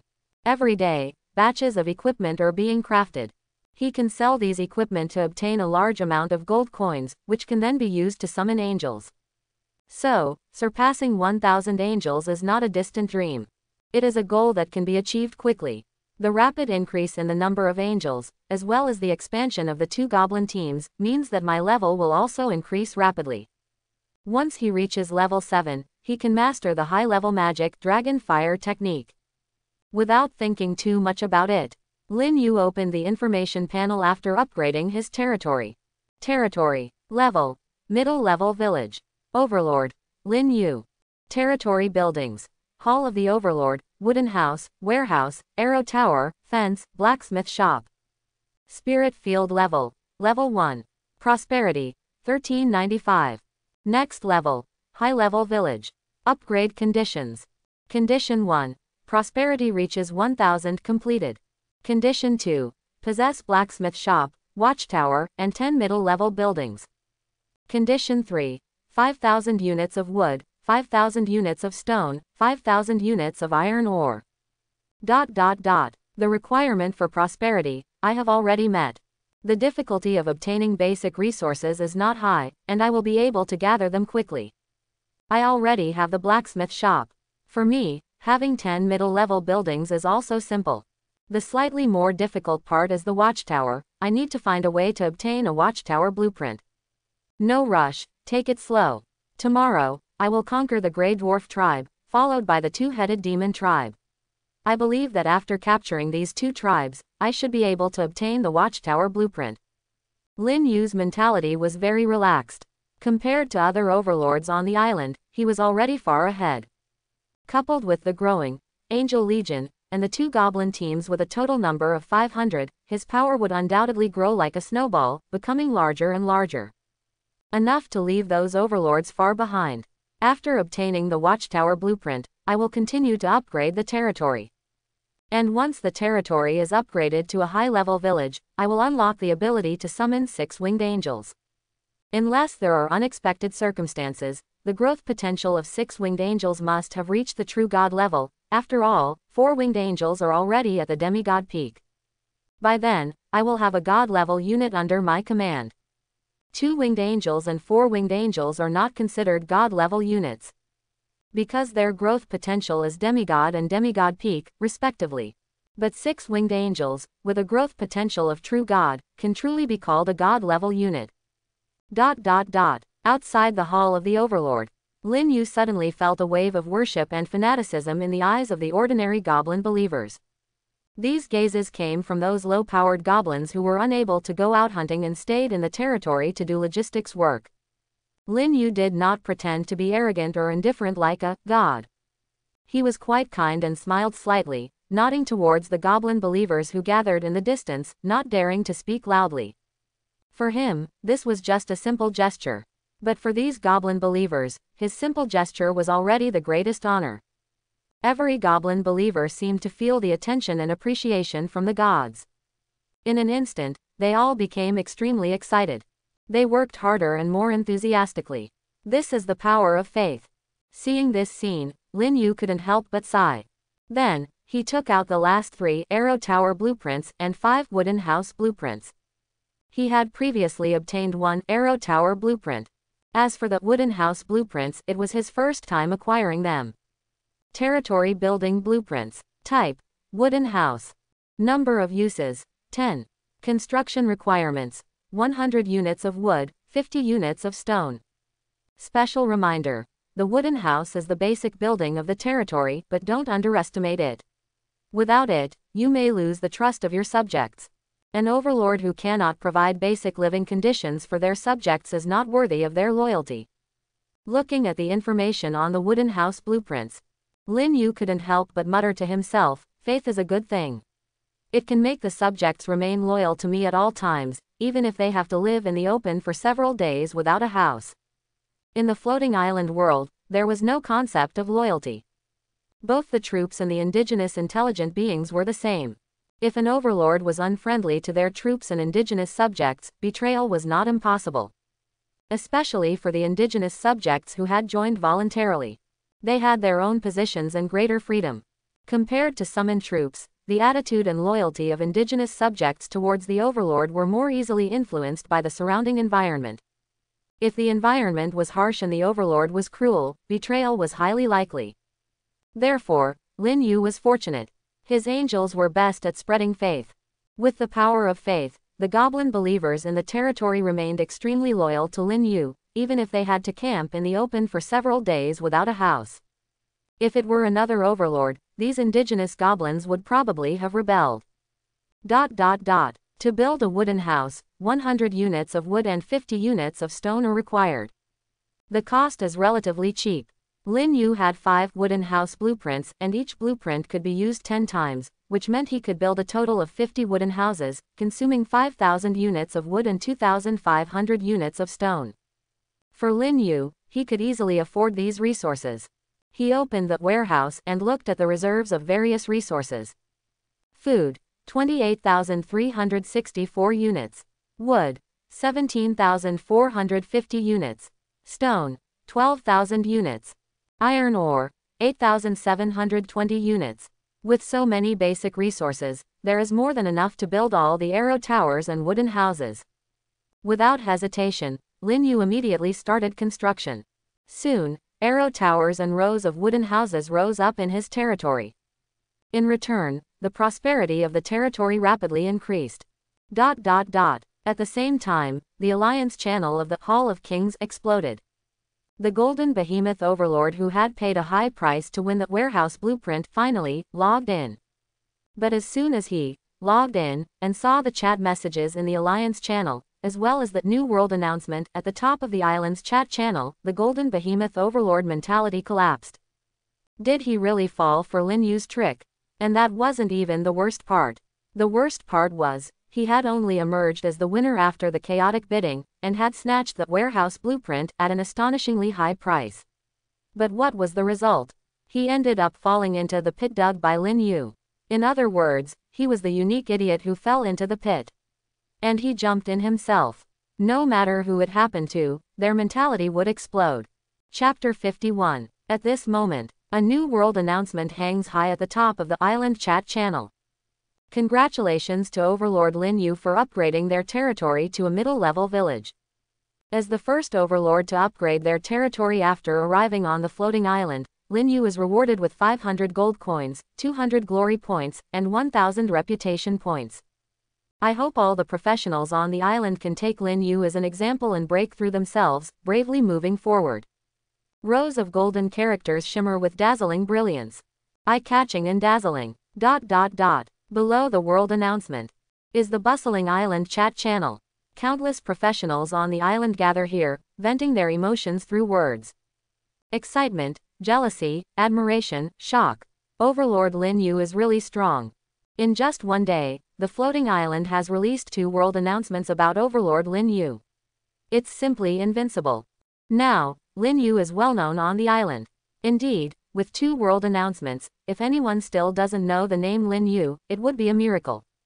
Envious +1. On the other hand, I'm not surprised at all by this world announcement. I was prepared for it.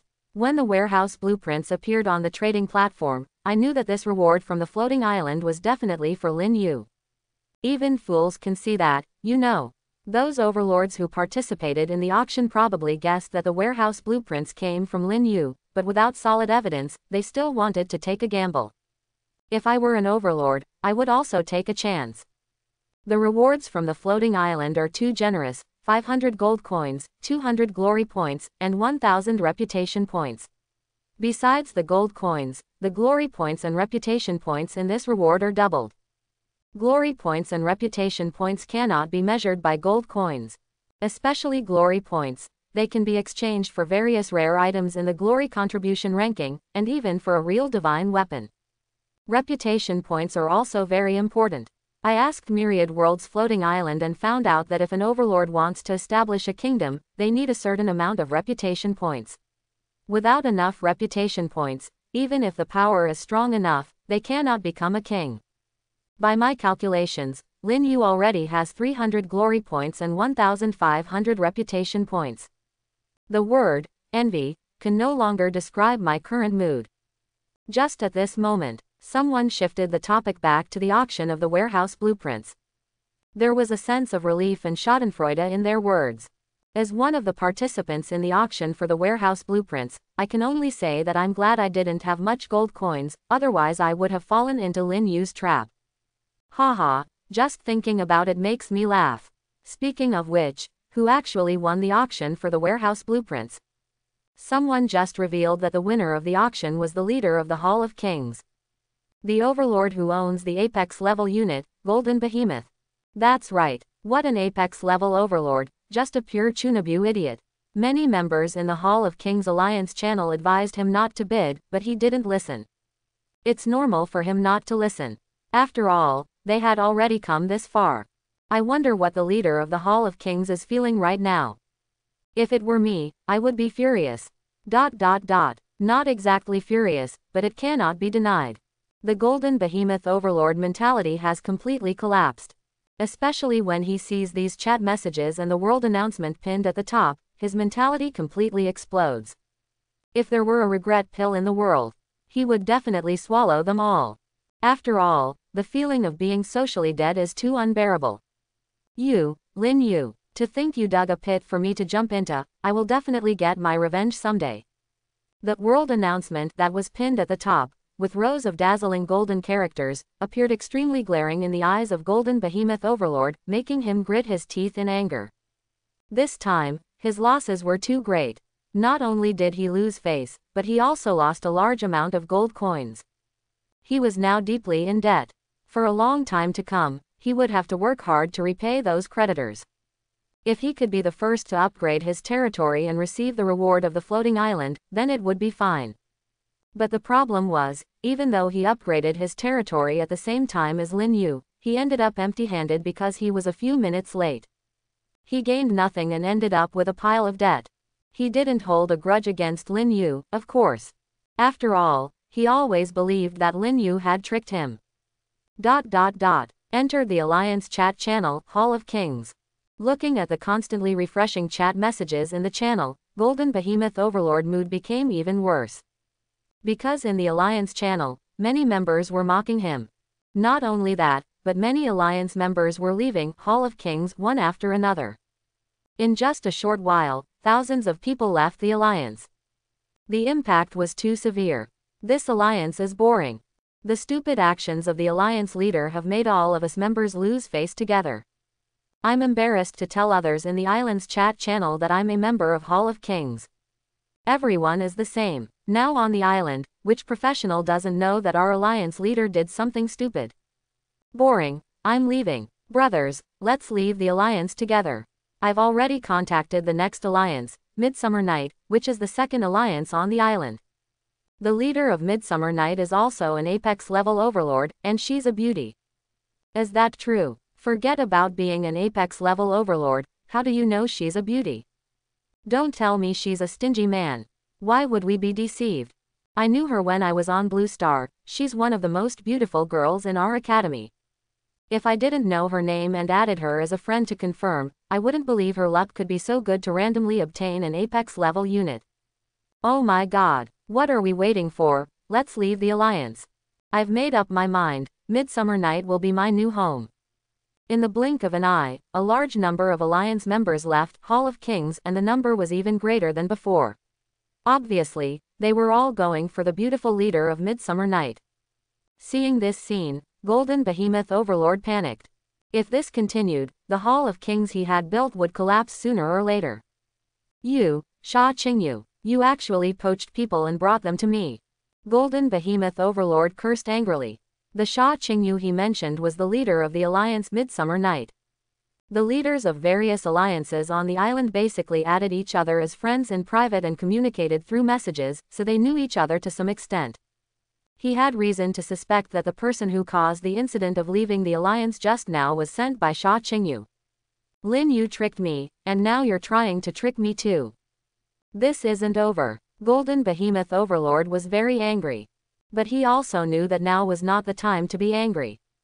Seeing more and more Alliance members leaving, he immediately stood up, publicly apologized, and reassured the restless Alliance members. Brothers, this time I admit my mistake. This won't happen again. I am the second overlord to upgrade my territory. Although I didn't get the reward of the floating island, it doesn't matter. My development speed has already surpassed the majority of overlords. I believe that I can lead the Hall of Kings to glory. Defeat Lin Yu and restore our honor. I won't make a similar mistake a second time. Please believe in me. Golden Behemoth Overlord will not make the same mistake again, and in reality, not many people care. Because the current alliances themselves lack cohesion. The professionals on the island are generally only at level 1. Even professionals like Golden Behemoth Overlord are only at level 2, about to reach level 3. All professionals are still at the bottom of the floating island, so talking about glory and looking to the future at this time is purely self-indulgent. The wilderness world is still dominated by monsters and indigenous intelligent races. And the professionals on the island are still in a difficult situation. Professionals joining alliances are just joining in for the fun.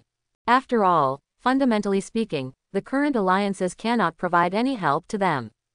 For example, seeking help from the alliance in times of danger. Is it useful? Completely useless. And currently, the alliances do not have any headquarters, let alone strong individuals overseeing them, so they naturally cannot establish bonds with alliance members. In summary, the current alliances have little significance. At least for ordinary professionals, whether there is an alliance or not makes no difference. Only when their strength improves and professionals start stepping into high level, king level, or even transcendent levels, and can explore and establish careers on the floating island, will the alliance have substantial significance. Because of this, ordinary professionals will not truly pledge their loyalty to any alliance. They join or leave as they please. If they can't join, they can just be lone wolves, without any loss. They have a very high degree of freedom. And this is why when Golden Behemoth Overlord encountered trouble, there were a large number of alliance members leaving the alliance. Furthermore, the neighboring alliance had an apex level overlord who was a great beauty and also the alliance leader, so naturally, there were even more professionals leaving the alliance. It couldn't be stopped. Even if Golden Behemoth Overlord spontaneously issued a decree of guilt, and talked until his mouth was dry, it still couldn't stop this wave of leaving the alliance. In just one afternoon, tens of thousands of professionals left the Hall of Kings. In fact, the vast majority of those who left the alliance did indeed join Midsummer Night. A great beauty plus alliance leader plus apex level overlord. These three attractions combined were quite appealing. And as the second largest alliance on the island, Midsummer Night already had a considerable number of members. With this increase, the number of members in the Midsummer Night Alliance almost surpassed the Hall of Kings, becoming the new strongest professional alliance on the island. As for now, the two alliances are on par as the strongest. Sha Qingyu, you really did it. I just twisted my ankle at Lin Yu's place, and you came over to cut my hand. Well done. Golden Behemoth Overlord opened the friends list and angrily looked for Sha Qingyu, the leader of Midsummer Night. He wanted to vent his anger on someone. Since Lin Yu had blocked him, he could only turn to Sha Qingyu, who had undermined him. Not long after, Sha Qingyu on the other side sent a message. This has nothing to do with me. It's your inability to control your alliance members. You should look for the reasons within yourself. The cold reply made Golden Behemoth Overlord even angrier. Fine, you win this time, but the days ahead are still long, and one day you will fall into my hands. And that guy surnamed Lin, I will make him pay for what he did today. The message was sent, but after waiting for a long time, there was no reply. Golden Behemoth Overlord mentality exploded again, cursing loudly, you didn't even reply to my message. Sha Qingyu, you better pray that you don't fall into my hands. The floating island is not like Blue Star. Blue Star has laws and a national machinery. But the floating island is a lawless world. As long as one's strength is strong enough, they can do anything they want but dare not do in this world. The situation is not yet so severe that it is irreparable. At least the Hall of Kings has not completely collapsed, and I still have a chance to rise again.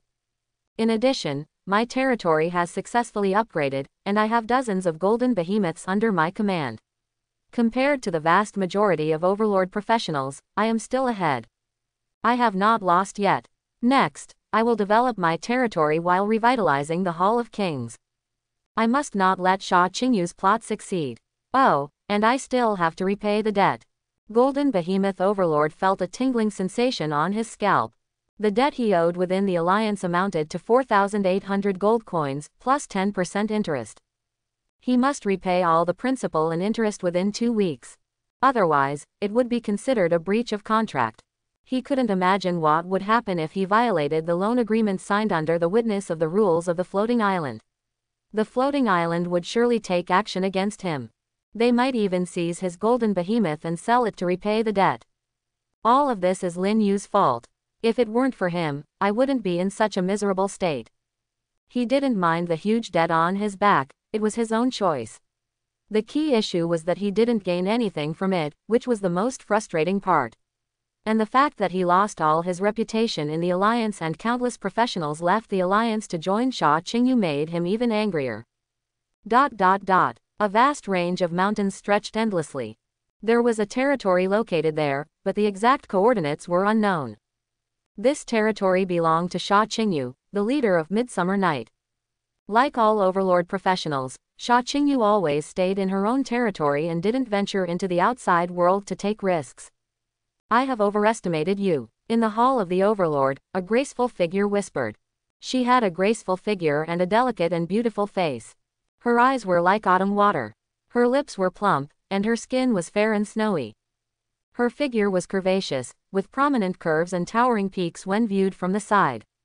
Looking at the irritable words appearing in her friend's message, Sha Qingyu shook her head and said, even if this incident of leaving the alliance has something to do with me, a normal person wouldn't send threatening messages.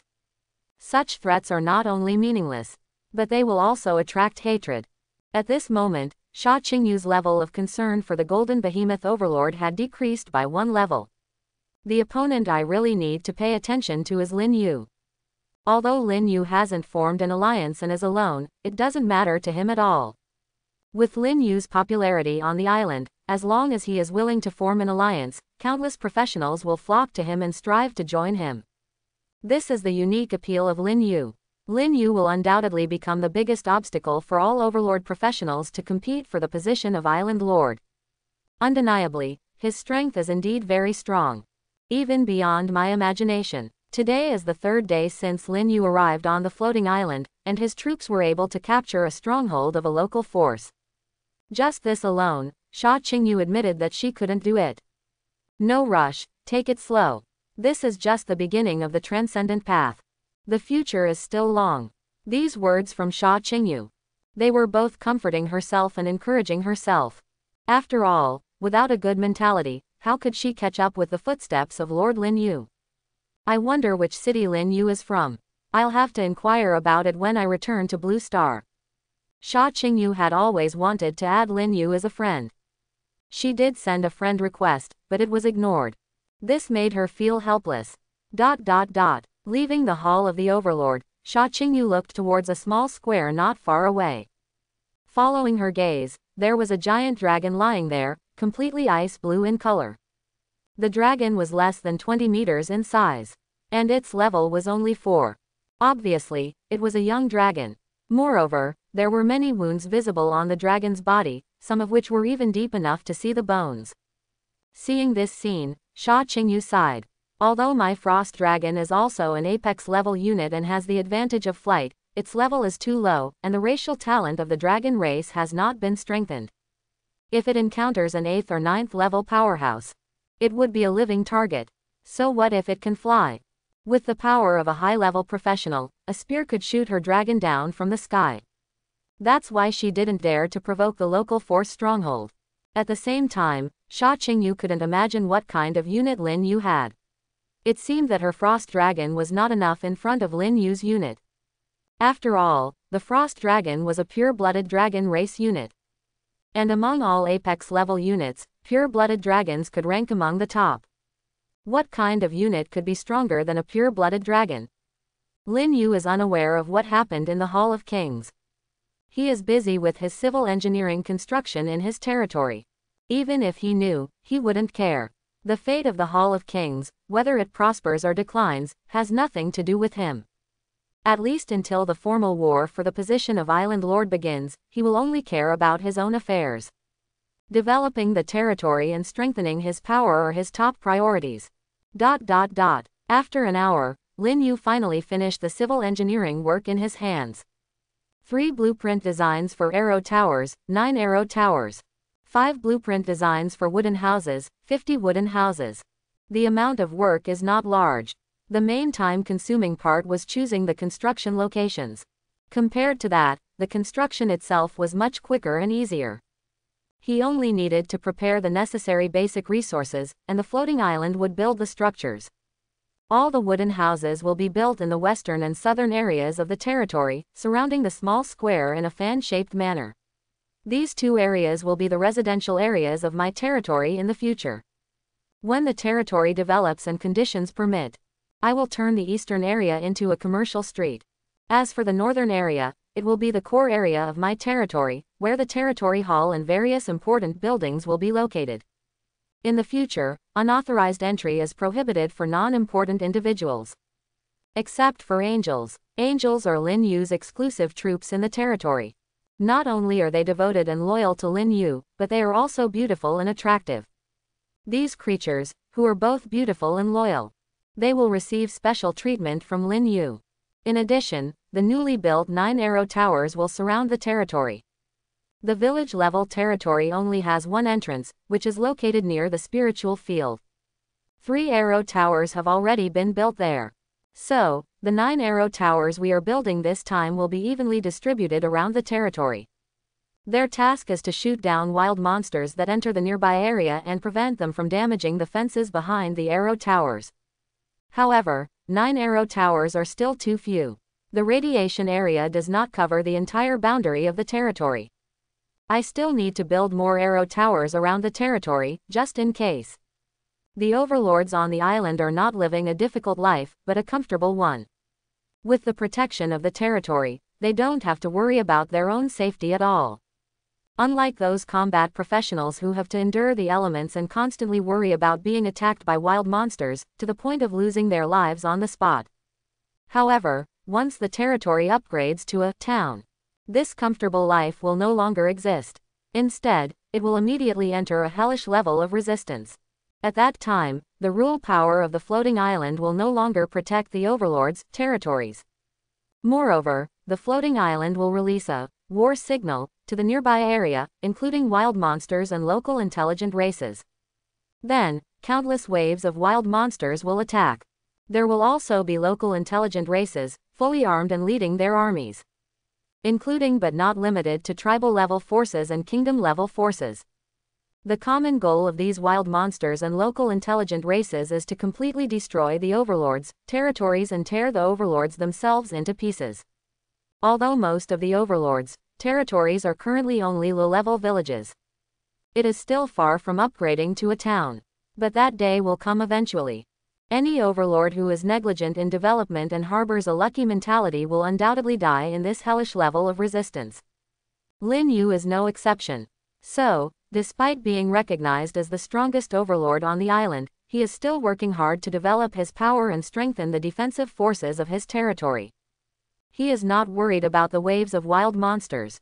Nor is he worried about tribal-level local intelligent races. These are his hunting targets. What he needs to be vigilant about are the kingdom-level local forces. Those kinds of forces may mobilize tens of thousands of regular troops, and their combat power is bound to be extremely terrifying. And in this jungle, there are 4 such transcendent-level forces. Among them, the Giant Kingdom is the closest to his territory. The defensive strength of the territory must be continuously strengthened. However, passive defense is not my ultimate goal. Taking the initiative to attack is what a qualified overlord should do. Muttering to himself, Lin Yu opened the glory contribution ranking. On the list, his name was at the top. With 300 glory points, he firmly held the first place. He was the only one on the list. The second place was still uncertain. Lin Yu opened the glory contribution ranking not to admire his dominance on the list, but to exchange items in the glory menu. 300 glory points were just enough to exchange for something he desired. Opening the glory menu, it was still filled with a dazzling array of various goods. There were also numerous rare items. Even divine weapons were just one of them. Unfortunately, most of the items were currently beyond Lin Yu's affordability. He could only feast his eyes on them. Soon, Lin Yu found what he wanted to exchange for this time, the Blackbone Bloodvine, Chapter 38. Yes, this time he wanted to exchange for this demonic plant. When he first opened the glory item menu, he had set his sights on this Blackbone Bloodvine, which was worth exactly 300 glory points. Other demonic plants like the blue-silver grass, man-eating demon flower, and gecko grass were all worth 100 glory points, which he could have exchanged for before, but he didn't find any of them appealing. There was also the immortal flower, worth 2,000 glory points. He was interested, but couldn't afford it. Blackbone Bloodvine belongs to the vine-type demonic plant category. Grade: Gold. Growth period: 90 days. Growth potential: King level. Introduction: a relatively rare demonic plant that mainly grows in the land of the deceased. Blood and bones are its favorites, and it belongs to the evil demonic plant lineage. Note 1. Providing enough blood and bones can accelerate its growth rate. Note 2. This is a demonic plant that can continuously evolve, provided you feed it high-quality food. Blackbone Bloodvine quote: "If I could taste the flavor of a god, even the immortal flower would be my little brother." The reason Lin Yu wanted to exchange for the Blackbone Bloodvine was because of its ability to continuously evolve. Moreover, the 90-day growth period of the Blackbone Bloodvine could be shortened by feeding it a large amount of blood and bones. Currently, he had 6 hunting teams under his command. Every day, they could hunt numerous monsters in the wilderness, thus obtaining a large amount of blood and bones. In fact, after the decomposition of monster corpses, many things could be obtained, including edible beast meat, monster materials, an indefinite amount of blood, seemingly useless bones, and filthy monster organs. Before this, Lin Yu would collect beast meat and monster materials and store them in the warehouse. As for blood, bones, and monster organs, the goblin believers would take them and throw them into the wilderness to avoid the territory being too bloody. Now, with the Blackbone Bloodvine, the blood, bones, and organs that were decomposed had a purpose. They would all be given to the Blackbone Bloodvine to consume. This not only protected the environment around the territory but also achieved the effect of waste utilization. At the same time, it could accelerate the growth of the Blackbone Bloodvine. Killing 2 birds with 1 stone. Lin Yu had already thought it through and didn't hesitate at all. At the cost of consuming 300 glory points, he exchanged for the Blackbone Bloodvine. Suddenly, the void cracked open. A thin vine, about a dozen centimeters long, dropped from the crack. The main stem and branches of the vine were pitch black, like ink, but there was a faint glimmer of blood within, giving off an evil feeling. This was the sapling of the Blackbone Bloodvine. Demonic plants needed to be cultivated. Lin Yu immediately went outside the territory and passed through the defense barrier of the spirit field. He planted the sapling of the Blackbone Bloodvine. As soon as it entered the soil, the Blackbone Bloodvine showed strong vitality. The whole plant began to wriggle, like a red and black snake. Strive to mature the black bone blood vine before returning to the blue star. The black bone blood vine has the combat power of a king-level professional when it matures. It's very suitable to be my ace bodyguard. Unlike intelligent creatures, demonic plants could sign magical contracts and be brought to the blue star without any cost. This was the information Lin Yu obtained from the myriad worlds floating island. The spiritual fields of the territory are divided into the cultivation area and the breeding area. In the cultivation area, crops such as spirit rice, demon plants, and magic herbs can be planted. The breeding area can be used to breed various wild monsters. Before the arrival of the floating island, Lin Yu's classmates shouted that they wanted to raise fat pigs on the floating island, using the function of the breeding area. The wild world of the floating island is filled with countless wild boar monsters. By capturing the wild boar monsters and placing them in the breeding area, one can fulfill the dream of becoming a pig farm owner. However, Lin Yu is not interested in such a dream at all. Even if he were to raise animals, he would raise pure-blooded dragons on the floating island. The seedling of the blackbone bloodvine was planted by Lin Yu in a corner of the cultivation area. This is to prevent the blood, bones, and filthy internal organs of the monsters from contaminating other cultivation areas, which would be detrimental to the cultivation of spirit rice or magic herbs in the future. Under Lin Yu's summoning, over 100 goblin disciples in the territory gathered. They threw a large amount of decomposed blood, bones, and internal organs into the corner where the blackbone bloodvine was located. It seemed as if they smelled the sweet scent of blood. The twisting of the blackbone bloodvine seedling became even more intense. Then, smaller branches extended from the main body of the blackbone bloodvine seedling, like tentacles, piercing into the food. It greedily absorbed the blood. It voraciously devoured the bones and internal organs of the monsters. For the blackbone bloodvine, all these useless things decomposed from the monster corpses are delicious delicacies.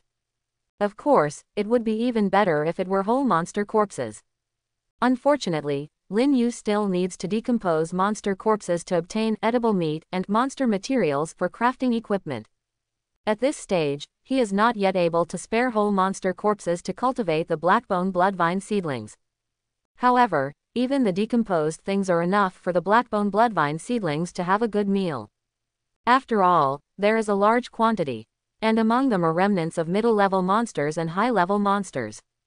For the blackbone bloodvine, these are all high-quality food that can greatly accelerate its growth.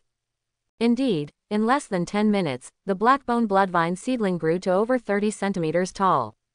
The main stem became thicker, and there were more branches. Before planting, it was only a little over 10 centimeters tall. This growth is visible to the naked eye. Lin Yu is also very satisfied with this and turned to the goblin disciples in the territory, saying, "In the future, bring all the decomposed monster blood, bones, and internal organs here to cultivate the blackbone bloodvine. Also, pick up all the bones that were discarded these past 2 days. Although they may have deteriorated, I believe the blackbone bloodvine won't mind." In a corner of the spiritual field, the blackbone bloodvine seedling swayed in the wind, continuously waving its small tendrils, as if responding to Lin Yu's words. "Yes, Overlord," the goblin disciples nodded in unison, expressing that they will take good care of the blackbone bloodvine seedling. In their eyes, there is also a strong admiration for Lin Yu. Demon plants are extremely rare. The goblin tribe has developed for so many years, but they have not found any cultivable demon plants. On the other hand, their overlord easily produced a seemingly rare and powerful demon plant. It's truly amazing. Indeed, the great god is capable of anything. Back in the territory, Lin Yu suddenly felt like he had nothing to do. The sound of hammering from the blacksmith shop continued incessantly. Under the leadership of middle-level blacksmith, Goblin Dewin, one piece of finished equipment after another was being crafted. In addition to 2 low-level goblin blacksmiths assisting, there were also over a dozen young goblins observing and learning on the side. These young goblins are all very excited. In the past, when he was in the tribe, old Goblin Dewin never allowed others to observe his process of crafting equipment. He kept the equipment crafting technique tightly to himself. If it weren't for the Goblin Chief's insistence, old Goblin wouldn't even take on an apprentice. Nowadays, they have the opportunity to learn the technique and become blacksmiths, so naturally they are extremely excited. Every young goblin is very serious, because they know that this is their chance to change their destiny. By becoming the territory's blacksmiths, they can craft equipment for the great overlord and gain recognition, and even receive rewards from the gods. 2 or 3 hours have passed, and the blacksmith shop has already produced over 10 pieces of equipment. Most of them are second or third grade. Lin Yu plans to accumulate more equipment before putting them up for sale on the island's trading platform. He believes that it will definitely shake the entire floating island and attract countless combat professionals to compete for them. After all, equipment is still a scarce resource at this stage. Most of the combat professionals on the island still only have the beginner equipment given by the floating island, simply because the drop rate of equipment is very low. The mass listing of equipment will naturally cause a sensation. Of course, what Lin Yu cares most about is the price of the equipment. He plans to price the second-grade equipment at 50 gold coins, and the third-grade equipment at 100 gold coins. If there is a supreme-grade equipment, the price will double. Actually, these prices are not low, and can even be considered high, just slightly lower than the auction price. Equipment is currently in high demand, so selling at a high price is normal. When other overlord professionals also have their own blacksmith shops, all kinds of equipment will appear in large quantities on the island's trading platform. At that time, the price of low-level equipment may directly drop to single digits. Right now, Lin Yu can be said to be at the forefront. He can pick up money even with his eyes closed. He wants to take advantage of the fact that the blacksmith shop has not yet become popular, and through the mass sale of various low-level equipment, make himself rich and summon a large number of angels to sweep the world with his own power. A massive army of angels is necessary for that. Outside the territory, from time to time, a team of goblin disciples returns. They are returning from the battlefields of the wilderness.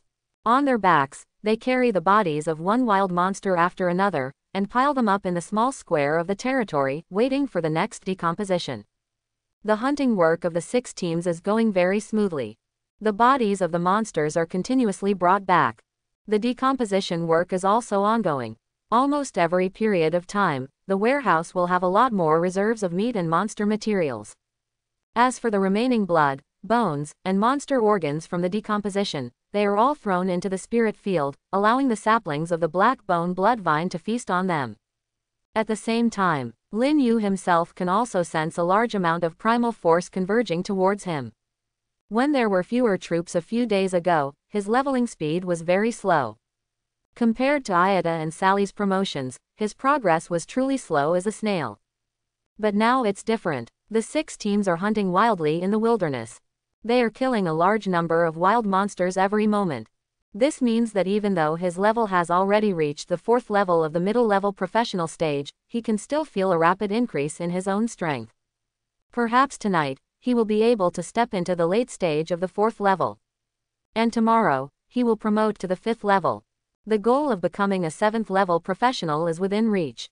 In the southeast direction of Lin Yu's territory, about 6 kilometers away, there is a mountain several hundred meters high. Even from Lin Yu's perspective in his territory, he can see a faint outline of the mountain. And this is the location of the Grey Earth Dwarf tribe. Unlike the goblins who build their tribes in flat mountains and forests, the Grey Earth Dwarves hide inside this mountain. The Grey Earth Dwarves are best at digging caves. They don't like sunlight and prefer to live in dark caves. They only come out of the caves when they need food, usually in the evening. During the day and late at night, the Grey Earth Dwarves mostly stay in their caves. The Grey Earth Dwarves are a branch of the Dwarf tribe. But compared to the Orthodox Dwarf tribe, the Grey Earth Dwarves are lazy and extremely timid. They have even forgotten the equipment forging techniques passed down through generations of the Dwarf tribe. You see, the Dwarf tribe is known for their expertise in crafting equipment. However, the Grey Earth Dwarves have lost the ability and talent to forge equipment.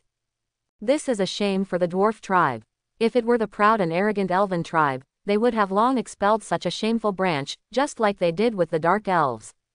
But the Dwarves are straightforward and don't hold grudges. Otherwise, the Grey Earth Dwarves might even lose the title of Dwarf. But even so, some intelligent races refer to the gray earth dwarves as timid cave dwarves, and do not consider them a branch of the orthodox dwarf tribe. Suddenly, a sneaky figure appeared at the foot of the mountain. He moved like a ghost through the dense jungle. Finally, he arrived at the base of a large tree that required several people to encircle. The figure looked around and then climbed up the tree very agilely, reaching a dark tree hole. Without hesitation, the figure went straight into the tree hole and disappeared. Following the figure through the straight downward tree hole, he entered an underground passage with a diameter of about 1.5 meters. The underground passage twisted and turned. There were many branching tunnels along the way. But most of these branching tunnels were dead ends and filled with traps. Only one tunnel was the real passage. And this passage led to the heart of the mountain, the Grey Earth Dwarf tribe. After who knows how long, the ghost-like figure finally passed through the winding underground passage and entered a cavern with a very large area. The cavern was located inside the mountain and never saw daylight. It should have been cold and damp, but the actual situation was dry and warm. And there was airflow flowing. This indicated that there were other vents leading to the surface world. The interior of the cavern was not dark either because there were a large number of luminescent objects embedded in the surrounding walls, resembling crystals. And the largest light source in the cavern was located in the center. There, the Grey Earth Dwarf tribe was situated. Inside and outside the tribe, there were a large number of oil lamps and torches burning. The released light was reflected by countless crystals, ultimately illuminating the entire cavern. The Grey Earth dwarves simply dislike glaring sunlight, but they haven't evolved to the point where they can live in the dark world without obstacles, so they still need the help of light sources. The ghost-like figure moved quickly. Finally, he entered the Grey Earth Dwarf tribe. Chief. The figure rushed into the hall of the tribe like a big black rat. But then slipped and fell to the ground with a thud. Ignoring the pain, the figure immediately got up and exclaimed, "Chief, something big has happened." Sitting on the throne at the head of the hall was the old chief of the Grey Earth Dwarf tribe. He looked at the panicked tribesmen and frowned. "Speak if there's something to say, why make such a fuss? Even if the sky is falling, I'll bear it." The old chief's expression was very calm, showing a steady composure as if Mount Tai collapsed without changing his expression. However, he was secretly wondering if the thieves from the two-headed ogre tribe had come.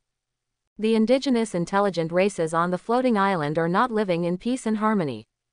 Previously, the goblin tribe had often been bullied by the two-headed ogre tribe. The Grey Dwarf tribe is the same. However, compared to the goblin tribe, the Grey Dwarf tribe is in a slightly better situation. Because their tribe is hidden in the mountains, they can largely avoid being harassed by the two-headed demon tribe. It can only be said that in the world of indigenous intelligent races, the strong are respected. The weak will always be bullied by the strong. If they resist, killing and extermination are common occurrences. "Chief, it's like this," the Grey Dwarf in the hall said with a frightened expression. "When I was out hunting, I passed by the goblin tribe." "Who allowed you to leave the tribe during the day?" The old chief suddenly interrupted the Grey Dwarf's words and scolded him angrily. "Chief, I'm sorry." The Grey Dwarf shrank his head in fear and quickly returned to the main topic. "I heard very intense fighting sounds inside the goblin tribe, but I didn't dare to get close. It wasn't until the fighting sounds disappeared for a long time that I dared to approach stealthily. Chief, guess what I saw? Quote. The old chief immediately glared at him. The Grey Dwarf hurriedly said, "I saw that the goblin tribe was completely gone. The entire tribe's buildings turned into ruins, and all the goblins disappeared. In the end, I only found some goblin corpses in that pile of ruins. The owners of those corpses were all very powerful in their lifetime. The lowest was a level 6 goblin warrior. There was even an 8th level goblin commander among them." What? Upon hearing this, the old chief of the Grey Dwarf tribe finally couldn't hold steady. The goblin tribe was actually wiped out. The tribe turned into ruins, and the strong warriors in the tribe died in battle. It must be an extermination. But the problem is, who in this forest area can wipe out a force of nearly 1,000 people with a level 9 professional in a short period of time? The culprit must be the two-headed demon tribe. The old chief said with hatred, "Apart from those greedy monsters with 2 heads, no other force can raise the goblin tribe to the ground. Among this area, the two-headed demon tribe is the most powerful. There are indeed more powerful tribes in other areas. But it's not worth it to specifically come here to wipe out a small goblin tribe. Chief, I don't think so. The old chief glanced at him with a slightly angry expression. The Grey Dwarf hurriedly said, "It's like this, Chief. There is a strong holy and radiant magical aura in the ruins of the goblin tribe. The evil two-headed demons are not worthy of possessing such magic." Holy and radiant power. Yes, Chief. What about the other goblins in the tribe? I don't know. The Grey Dwarf shook his head and said, "There are no bodies, no more blood, as if those goblins were captured at an extremely fast speed and taken away." I see. The old chief sitting on the throne took a deep breath. Spread the word. All the high-ranking members of the tribe gather in the conference hall. Yes, Chief. The Grey Dwarf quickly complied and was about to leave. He turned back cautiously and asked, "Chief, do you know who destroyed the goblin tribe?" "Most likely it's an overlord from another world." The old chief's expression became serious as he said, "If my guess is correct, then war is imminent. After the goblin tribe's destruction, it will be our turn next." Upon hearing this, the gaze of the Grey Dwarf immediately became dull. This is only the third day, right? Are those overlords from another world developing so fast? After all, they are creatures from another world, and cannot be measured by common sense. Quote. Not daring to ask any more questions, the Grey Dwarf left the tribe hall anxiously. Soon, the high-ranking members of the tribe gathered. Shortly after, a war mobilization order spread throughout the entire Grey Dwarf tribe. Every Grey Dwarf in the tribe armed themselves as much as possible. Although they were timid, cowardly, and lazy, when facing enemies from another world, they had to raise their weapons. Because this was the decree of the supreme rule. In the afternoon, the sun was slanting westward. The jungle, which had been exposed to the sun all day, felt somewhat stuffy. On the second floor of the Hall of the Overlord, there was a partitioned bedroom. Lin Yu was lying comfortably in a large wooden tub. It had been 2 or 3 days since he arrived on the floating island, and this was his first bath. Previously, it was due to limited conditions. Now, this problem had been solved. The wooden tub was carved from a large tree that goblin believers had cut down in the outside world. A goblin blacksmith had spent more than 10 minutes polishing the inside and outside of the tub. The bathwater also came from a mountain spring in the forest. It was heated to a lukewarm temperature. A certain kind of berry juice was added to help clean the dirt off the body. The diligent goblin believers also sprinkled a dozen flower petals, adding a hint of fragrance. It had to be said that goblin believers were really useful. Overlord life in the early stages is indeed very comfortable. Lin Yu lay back in the tub, his hands resting on the edge of the tub. A look of enjoyment on his face. At this moment, the combat professionals on the island were still fighting for their lives with monsters in the outside world. If it got any later, when night fell, they would have to hurry to find shelter. By comparing the two, one could see how comfortable Lin Yu's life was. If this were to spread, it would surely make countless combat professionals envious and jealous. But this is only the early stage. The closer it gets to a small town-level territory, the greater the pressure on the overlord. If you want to maintain this comfortable life on the island, you must work harder and ensure that external factors cannot threaten the safety of the territory. Otherwise, you won't even be able to sleep peacefully, let alone take a bath. As he spoke, a petite young female goblin with hot water came over. Lin Yu did not stop her, his eyes half closed, just enjoying himself. Unconsciously, he fell asleep like that. The young female goblin did not dare to disturb him. After changing the hot water, she quietly left the bedroom. But before leaving, the young female goblin still carefully glanced at Lin Yu with an admiring gaze. Oh God, radiating dazzling brilliance at all times, even when bathing and sleeping. It seemed like she thought of something. The young female goblin looked at her own greenish skin with some disdain. The skin of a god was beautiful, crystal clear, rosy, and shiny. It was unknown how much time had passed. Lin Yu heard a faint sound of footsteps in a daze. He woke up. Opening his eyes, he saw a beautiful four-winged angel standing by the bed in the bedroom, gently placing a stack of clothes neatly. This four-winged angel was none other than his subordinate, four-winged Grand Angel Elena. Compared to the heroic and cool Maureen and Myrilda, Elena, who was skilled in divine magic, appeared more gentle and beautiful. "Master," Elena called out softly, as if she hadn't expected Lin Yu to suddenly wake up. Immediately, she hurriedly lowered her head and respectfully said, "Reporting to my lord, it is now evening, and all 6 teams that were hunting outside have returned to the territory." "Is it already evening?" Lin Yu stretched lazily in the tub. The water in the tub was still warm, without a hint of coolness.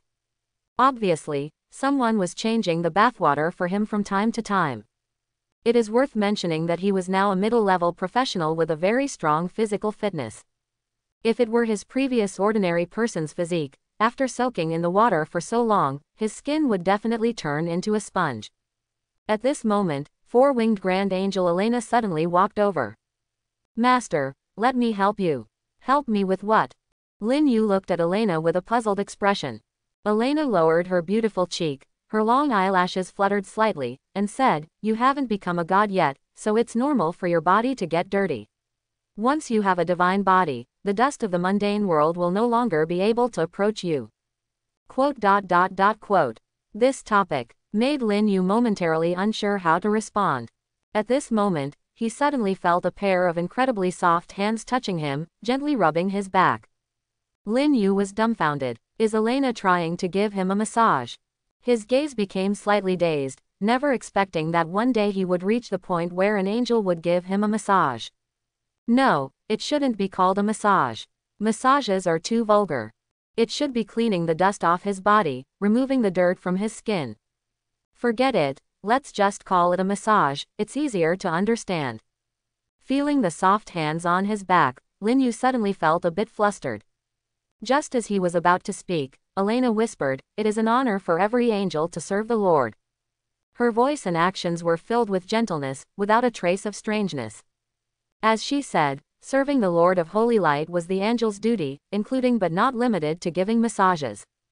Upon hearing this, Lin Yu was speechless once again. Fortunately, he didn't say anything more and closed his eyes, enjoying the massage provided by the beautiful 4-winged Grand Angel. Throughout the entire process, Elena's expression on her exquisite face didn't change much, always maintaining an incredibly devout demeanor. This also calmed Lin Yu's inner world. No more wandering thoughts. Finally, after who knows how long, Lin Yu got out of the bathtub. He felt a kind of unprecedented relaxation all over his body, from the inside out. Then, under the service of 4-winged Grand Angel Elena, Lin Yu put on the clean clothes and casually asked, "Elena, don't angels need to bathe?" "No need," Elena replied while gently adjusting Lin Yu's collar. "We angels are born as sacred beings, untainted by the dust of the world. And the angelic attire we wear also has the effect of purifying worldly impurities." Upon hearing this, Lin Yu, for some reason, said, "Sometimes taking a bath is still very comfortable." "I understand, great lord," Elena nodded earnestly. Lin Yu, on the other hand, was puzzled. What did this 4-winged Grand Angel understand? On the first floor of the Hall of the Overlord, there were piles of gold coins. At a glance, the number was staggering. A total of 769 coins. This was an astonishing harvest. Apart from the proceeds from the auction, Lin Yu had never received so many gold coins at once. Moreover, all these coins were dropped by monsters. It can be imagined how many wild monsters Lin Yu's 6 hunting teams had killed today. A rough estimate would be at least 5,000 or more. In addition to the gold coins, there were also 6 pieces of equipment and 2 blueprints piled up nearby. It can only be said that the drop rate of equipment and blueprints was pitifully low. Outside the main hall, a large number of figures had already gathered in the nearby square. These figures were divided into 2 camps. On one side were the beautiful angels radiating holy light, numbering over 200.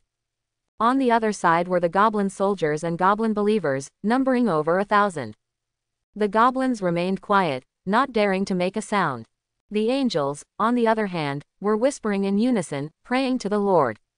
When Lin Yu walked out of the Hall of the Overlord, the angels immediately stopped praying and, led by 4-winged Angel Maureen and Myrilda, came forward to bow respectfully to Lin Yu.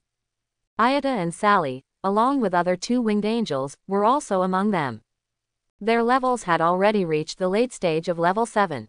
They could be promoted to level 8 at any time. However, they still stood behind Maureen and Myralda.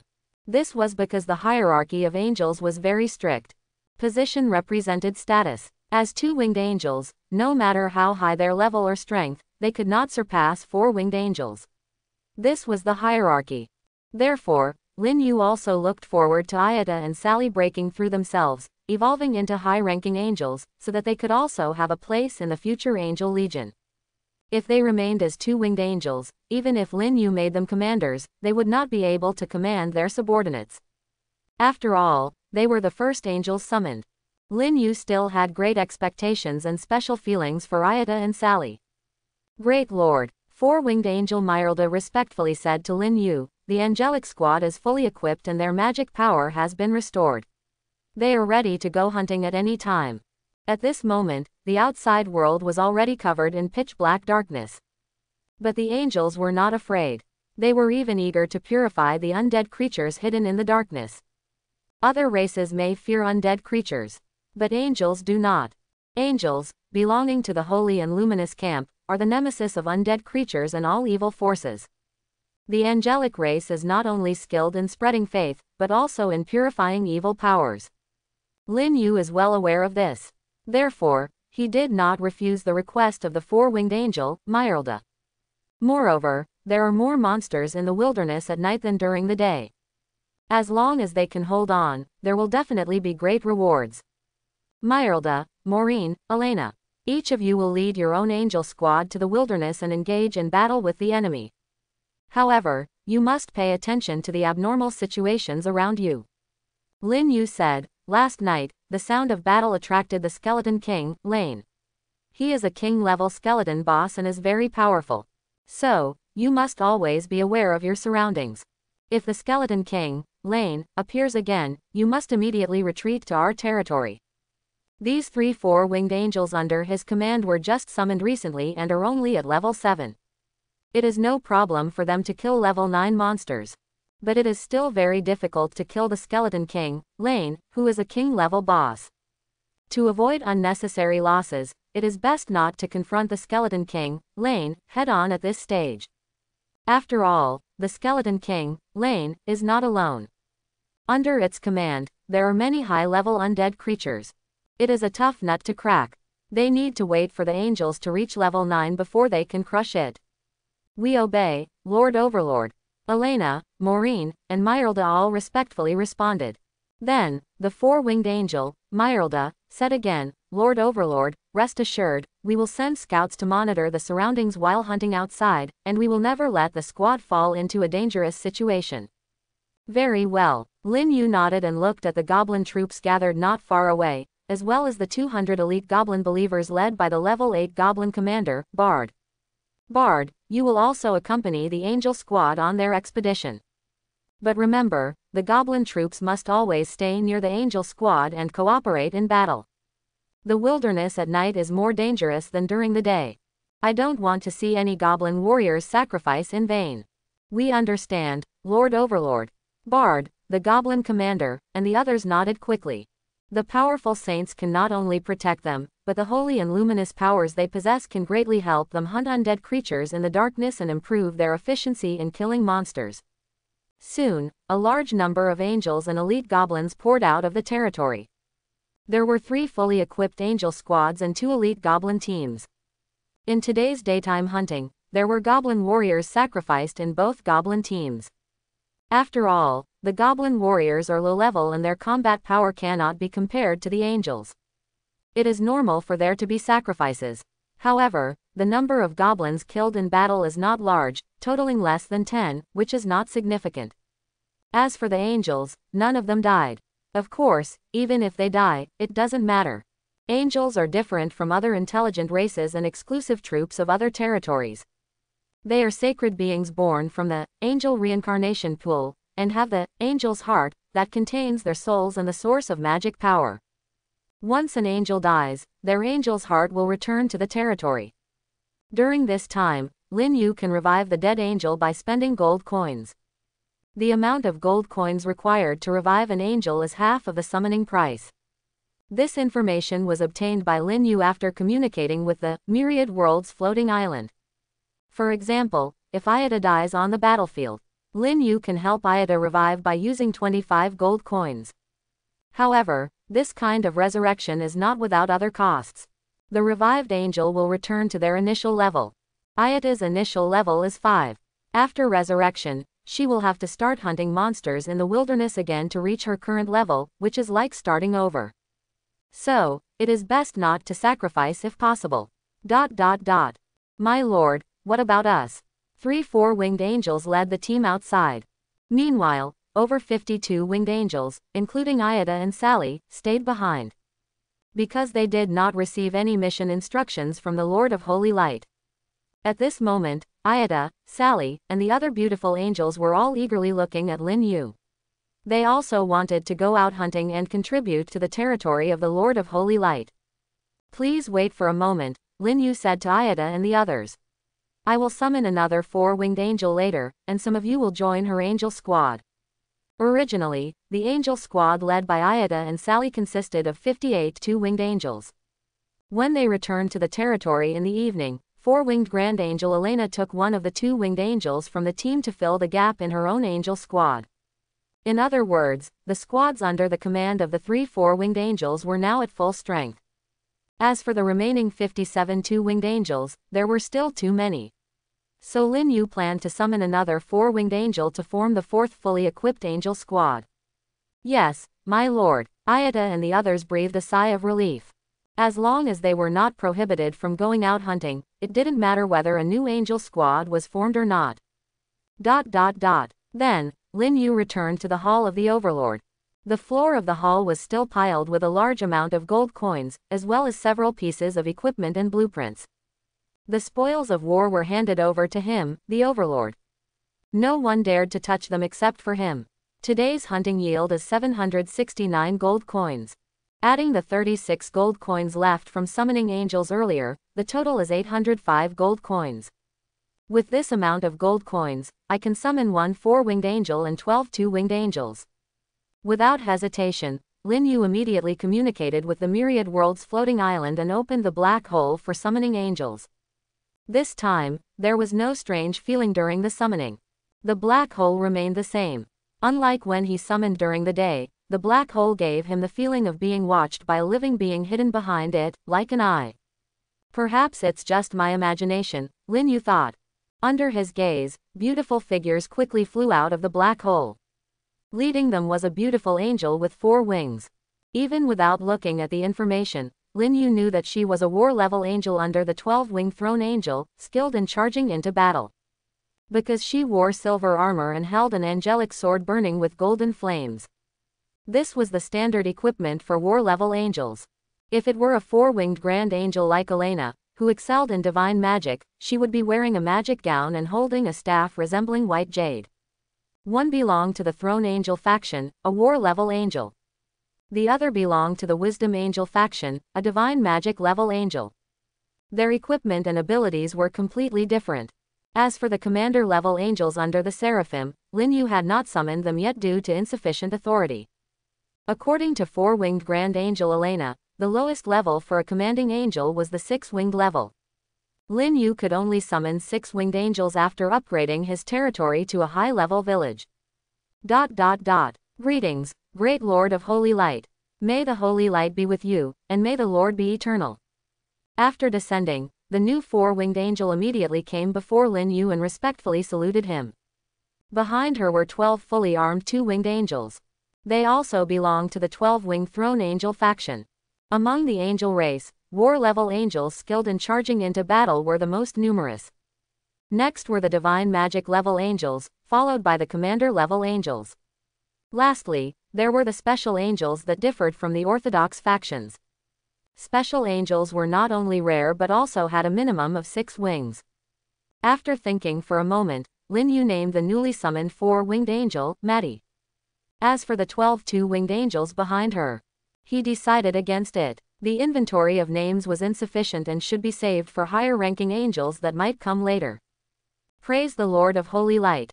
4-winged angel Maddie immediately bowed to Lin Yu in excitement. The 12 two-winged angels following behind her, who had not yet been given names, showed a hint of regret in their expressions. However, they quickly regained their spirits. Not being given names did not mean that the great Lord of Holy Light did not value them, it was simply because their strength was too weak and their status too low. They believed that as long as they worked hard to improve themselves, they could break free from the constraints of their status and achieve the evolution of their bloodline. When they grew into high-ranking angels, they would surely receive the Lord's bestowed names. Because the Lord of Holy Light is fair, just, and selfless in his love. He watches over every one of his followers.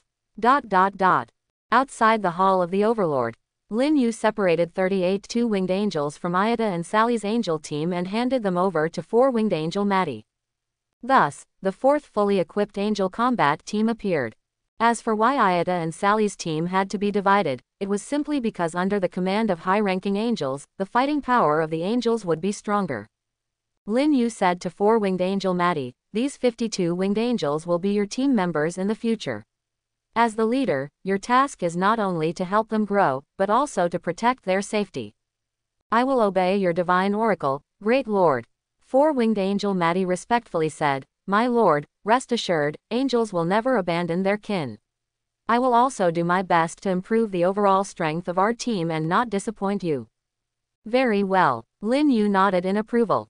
"Go, venture into the wilderness and purify the evil creatures hidden in the darkness." "Yes, my lord." Four-winged angel Maddie respectfully took her leave. Then, she left the territory with her team of two-winged angels. Next, only Ayada and Lily's angel team remained in the territory, and their numbers had decreased by 2/3. After giving 38 two-winged angels to four-winged angel Maddie, Ayada and Sally's small team only had 17 two-winged angels left. Including Ayada and Sally, there were only 19 angels. According to the summoning ratio given by Myriad Worlds Floating Island, for every 52 winged angels, one four-winged angel could be summoned to form a standard-sized angel combat team. In other words, even if Lin Yu still had 200 gold coins, he could not summon another four-winged angel. He could only continue summoning after gathering 52 winged angels. Of course, this was not difficult for Lin Yu now. Once a large number of equipment was put up for sale, gold coins would surely come rolling in. In the future, Lin Yu's recruitment of angels might not be summoning one or two, but summoning entire teams. The snowball of the territory had already started rolling. The progress is quite good. You have already reached the late stage of level 7. If nothing unexpected happens, you will soon be able to advance to level 8. Lin Yu looked at Ayada and Sally, who were standing quietly on the side, and a smile appeared on his face. Ayada, tall and hot. Sally, petite and lovely like an elf. Lin Yu had a special affection for these two-winged angels who were summoned first, different from other angels. He really wanted to see them go further. If they could advance to 12-winged throne angels, commanding an army of angels alone, that would be even better. Ayada and Sally quickly said, "Everything comes from the Lord's favor." Lin Yu nodded slightly and said, "Although the size of your team has been greatly reduced, it does not have a significant impact on your hunting and level advancement. I hope you can double your efforts. It's not just about leveling up, but also about breaking through your status. When you advance to four-winged angels, I will personally form a fully equipped angel combat team for you to lead alone. Praise you, great Lord of Holy Light. We will do our best to break through ourselves and achieve the evolution of our bloodline." Ayada and Sally's eyes were firm. They secretly vowed to break free from the constraints of their status and advance to four-winged angels, not to disappoint their overlord who watches over them. Lin Yu looked again at Ayada and Sally behind him. Standing there were 17 beautiful two-winged angels, all familiar figures. Vina, Josie, Helen, Ada, Phyllis, as well as Ray, Harlan, and others were among them. Lin Yu also had great expectations for these named two-winged angels. Vina, Josie, and the others. You are just like Ayada and Sally. Lin Yu said to these two-winged angels, "I also hope to see the day when you break free from your constraints, not just as four-winged angels. 6-winged angels, 12-winged angels, that's what I expect from all of you. In the days to come, each of you must strive to improve yourselves and become stronger. I hope that one day in the future, each and every one of you present here can become a legion commander, leading your own angel legion. Praise the Lord. The group of beautiful angels immediately became excited. In their eyes, there was not only a strong fighting spirit, but also infinite anticipation for the future. As the lowest level 2 winged angels in the angel clan, they also longed to achieve bloodline evolution and become higher ranking angels. Now, with the Lord's favor, they believed that as long as they worked hard, they would surely succeed. Not long after, Ayata, Sally, and the others also left the territory.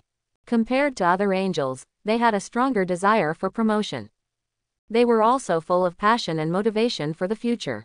As for Lin Yu, he turned and returned to the Hall of the Overlord. On the floor of the Hall of the Overlord, there were still some equipment and blueprints, as well as the harvest of several hunting teams during the day. Lin Yu checked the information of these equipment and blueprints one by one. A total of 6 pieces of equipment. Among them, 5 were ordinary equipment, with the lowest level being level 4 and the highest level being level 6. The remaining piece of equipment was a supreme grade equipment with special effects. It looked like a glass ball, the size of a palm. But it was neither a defensive nor an offensive equipment. It was an auxiliary equipment that stood out. Magic orb. Type: auxiliary equipment. Level: 6. Durability: 100. Special effect: increases damage of elemental magic by 30%, but only for low-level magic and middle-level magic. Introduction: for elementalists who master elemental magic, the value of this equipment is higher than any equipment of the same level. It not only enhances the combat power of elementalists, but also stores elemental magic power to provide replenishment when needed. An undoubtedly supreme grade equipment. Magic replenishment, amplification of magic damage. In the early stages, it can even be said to be a divine weapon for elementalists.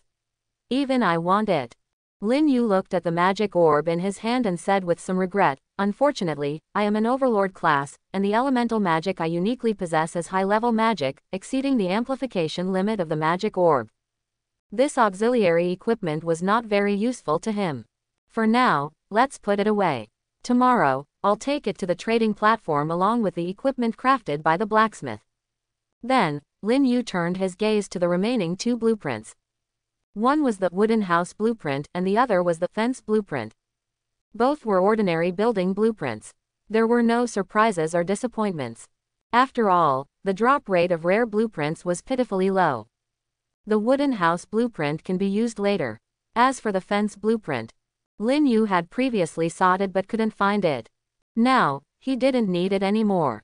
Without hesitation, Lin Yu directly put the fence blueprint on the trading platform. It's good if I can exchange it for a few hundred or even 1,000 gold coins. With that, all the spoils of war were sorted out. Outside the territory, the dark world was already filled with the roars of monsters, the dazzling sword lights cutting through the night sky, and the holy light dispelling the darkness. The trumpet of war had already been sounded. Kill. Swish swish swish. 3 dazzling sword lights burst out from the long sword of 4-winged angel Myralda, instantly killing a level 7 elite skeleton. This is the skill of 4-winged angel, Radiant Triple Slash. Although both are level 7, the strength of 4-winged angel Myralda far surpasses that of the skeleton elite. The 3 sword lights overlap and the damage increases exponentially. The skeleton elite couldn't resist at all, and its decaying greatsword was shattered along with it, unable to even resurrect. The angel's attacks are imbued with the power of holiness and light. This is the nemesis of all evil creatures. As an undead skeleton elite, it is also an evil creature. While being killed by 4-winged angel Myralda, the soul fire enclosed in its skull was directly purified by the power of holiness and light. Without the soul fire, resurrection is impossible. A group of creatures born in the land of death dare to seek eternal life. Ignorant, 4-winged angel Myralda said coldly. Facing the undead creatures surging like a tide around her, there was no trace of fear in her expression. Only to see her swing the angelic sword in her hand. Diagonal moon slash. In an instant, more than a dozen undead creatures were slashed into bone fragments. Then, she flapped the 2 pairs of angel wings on her back, turning into a white light and rushing straight into the densest area of undead creatures, reaping the surrounding undead like a radiant god. In this world, only those who believe in the great Lord of Holy Light can obtain eternal life. However, you are not worthy of being the Lord's followers.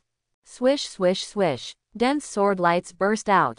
Instantly, within a radius of tens of meters centered on four-winged angel Myralda, all the undead creatures disintegrated and turned into countless pale bone fragments falling to the ground. Compared to the same level two-winged angel. As a four-winged angel, Myralda's combat power is simply explosive. Without exaggeration, 2 or 3 two-winged angels of the same level combined are not Myralda's match. This is the high-rank archangel. Among angels of the same level, the higher the rank, the stronger the power. This is also the fundamental reason why the hierarchy determines the status of angels in the angelic race. On the other side, there is also dazzling light shining on the battlefield. That is the holy light from the angels. Under the cover of the holy light, nearby undead creatures immediately fell in groups. In the center of the holy light is the graceful figure of four-winged Grand Angel Elena. She spread her 4 snow-white angel wings, raised her white jade-like staff high, and stood in the air above the battlefield, like a goddess from the divine realm in the mortal world. The Lord says, "Let the holy radiance shine upon the world." Evil and dark creatures cannot withstand the light. With four-winged Grand Angel Elena's whisper, even more dazzling holy light emerged from the top of her staff, rushing towards the surroundings like a tsunami. In an instant, all the darkness within 100 meters was dispelled by the holy light. And the undead creatures present in this area were killed one after another. Even the broken bones scattered on the battlefield were ignited by the dazzling holy light and quickly turned into ashes. This is the divine art of holy light. It does not harm creatures of the good camp. It is even more beneficial to creatures that possess the power of light magic. But when the target is undead creatures like these evil beings, the divine art of holy light immediately becomes a terrifying offensive divine art. Its destructive power is much stronger than high-level elemental magic. Believe in the Lord, the flame of faith is eternal. Only to hear four-winged Grand Angel Elena recite a divine language, and then wave her staff, countless golden lights appeared out of thin air, falling on the battlefield like a shower of light. A large number of angels and goblins were enveloped by the light rain. The former's magical power quickly recovered. The latter's morale doubled, and their fighting spirit soared. On the contrary, the undead creatures covered by the light rain emitted black smoke one by one, and countless corrosive holes appeared on their bodies as if they were corroded by sulfuric acid. After a round of light rain, a large number of undead fell. Meanwhile, other angels were also crazily harvesting the undead creatures on the battlefield. Some were using combat techniques to kill.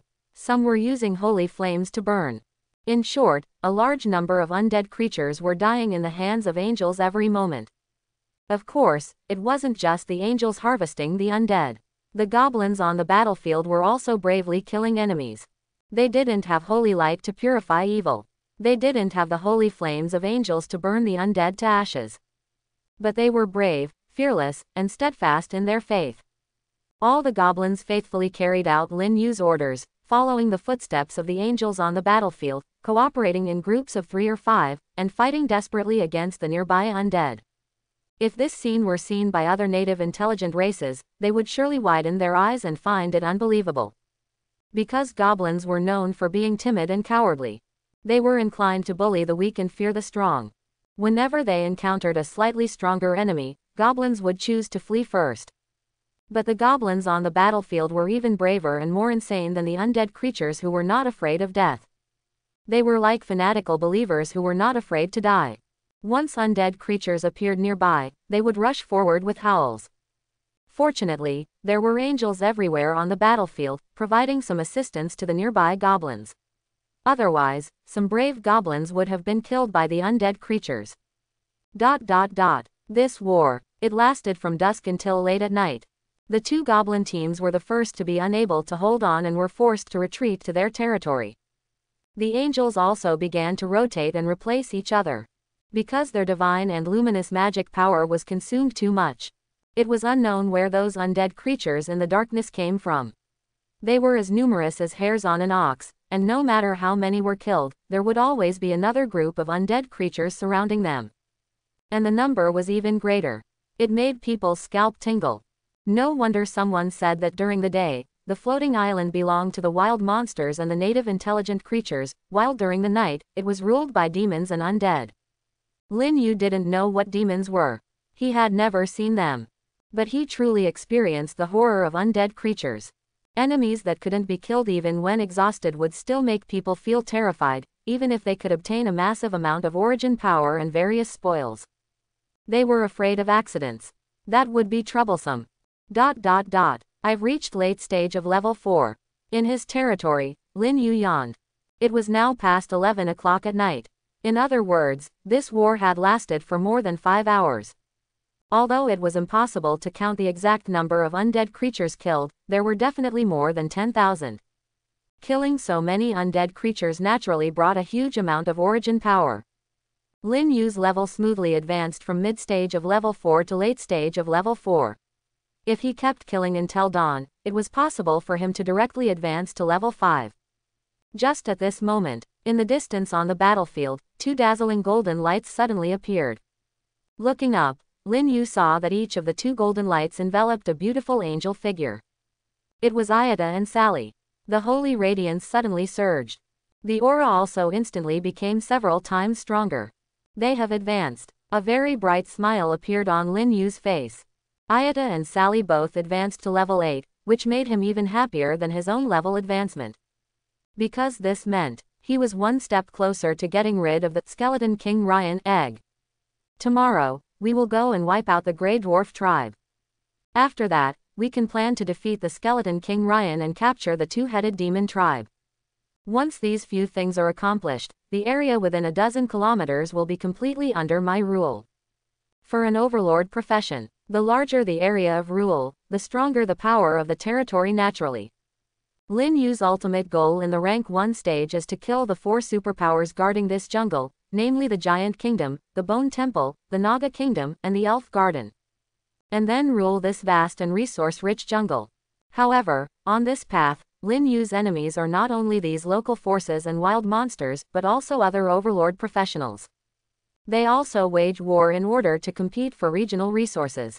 Life and death, territory destruction. It is not surprising at all. After all, the main theme of Myriad World's floating island is war. Overlord professionals who cannot adapt to war and killing will be eliminated. Relatively speaking, combat professionals are better off. They are like lone adventurers, bounty hunters. They don't need to fight for territory or plunder resources. Their task is simply to hunt the wild monsters on the island. And in general, overlord professionals do not sound the horn of war against those combat professionals. Because there is no direct conflict of interest between combat professionals and overlord professionals. In fact, overlord professionals are the strong backing of combat professionals, and the vast majority of combat professionals aim to join a certain overlord professional and then obtain a ticket to enter the Myriad World's battlefield. So for combat professionals, overlords are more likely to recruit. There should be other overlord professionals in this jungle. But we don't know where their territories are yet. If he is lucky enough to encounter them, Lin Yu thinks he should use more aggressive means to drive those overlord professionals out of this area or eliminate them directly. After all, the resources of a region are limited. Sharing among a group of overlord professionals is completely different from exclusive possession by one overlord professional. I have to admit, Lin Yu is someone who likes to eat alone. Just like in the issue of selling equipment, he also likes to eat alone. He even hopes that the development speed of those overlord professionals on the island will be slower, so that he can harvest a large sum of gold coins through the blacksmith shop. Without thinking any further, Lin Yu once again turned his gaze to the battlefield outside the territory. Ayata and Sally both reached level 8. Their strength has also become stronger. No less than Myralda, Maureen, and others who are 4-winged angels. Even though their ranks are lower, it is normal for their strength to catch up since they are only 1 level behind. In addition to the tremendous increase in strength, after leveling up, the magic power in Ayata and Sally's bodies instantly reached its peak, reaching the most powerful state in battle. They flapped their snow-white angel wings behind them and directly rushed into the area with the densest undead creatures. The angel swords in their hands emitted blazing golden flames. Each swing could produce a dazzling sword light and a golden sea of fire. Within the sword light, there is pure holy and light power. And the golden flames are the sacred flames unique to the angel race, condensed by the power of faith. Both of these powers can cause terrifying damage to undead creatures.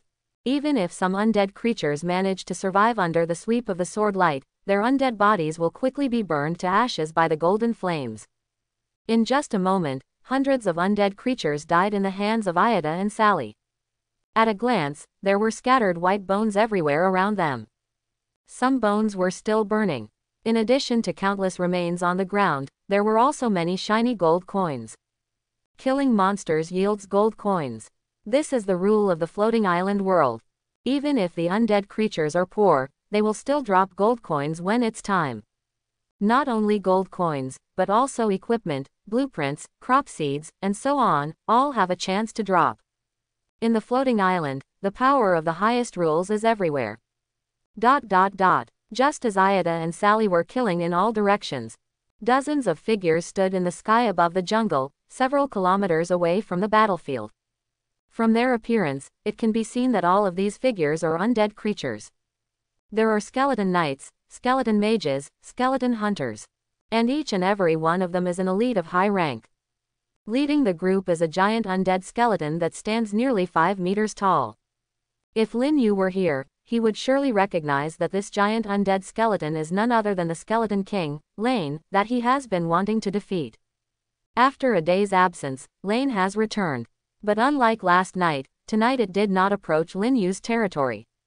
Instead, it stayed with its group of high-level undead creatures several kilometers away from the battlefield, avoiding detection by the angels on the battlefield.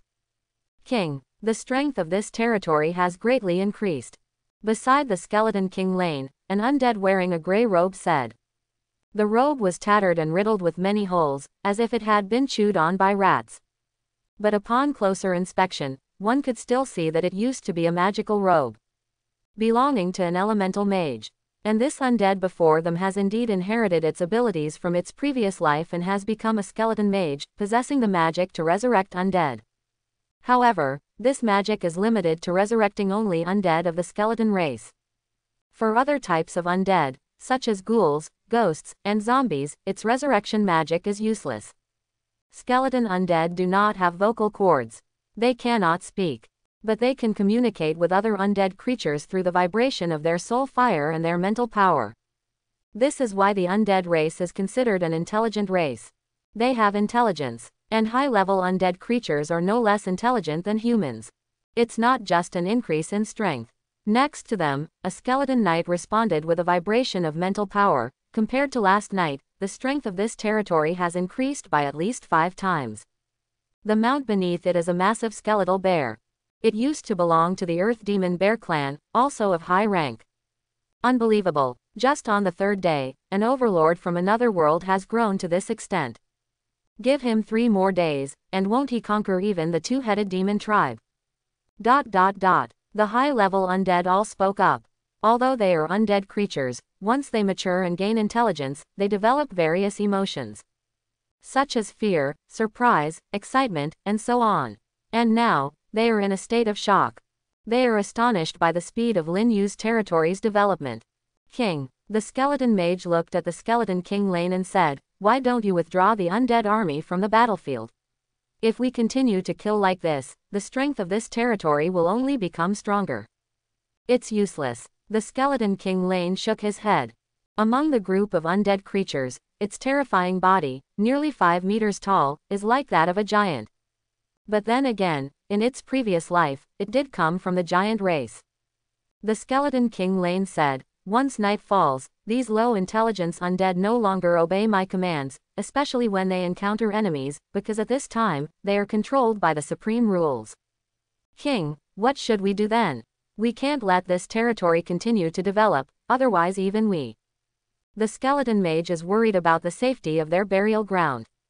What are you afraid of? The undead knight riding the skeletal bear said, "Our king's territory is in the underground world, there's no need to worry about being attacked by this overlord from another world." But the skeleton mage shook his head and said, "We are too close. Once he finds the entrance to the underground world, it won't be difficult to trace it back to our king's territory. Then let's take the initiative and attack this territory with a large army." You fool. This territory is only a middle-level village, it hasn't reached the level of a town. The skeleton mage is very dissatisfied and smacks the skeletal bear's buttocks with the bone staff in his hand, saying, "Under the supreme rules, who dares to overstep? Local forces are not allowed to attack overlord territories below the level of a town. This is the rule of the floating island." The skeleton knight angrily says, "Then what should we do? This won't work, that won't work, let's just move." The skeleton mage. The skeleton king Lane. I hope everyone will support it and subscribe more.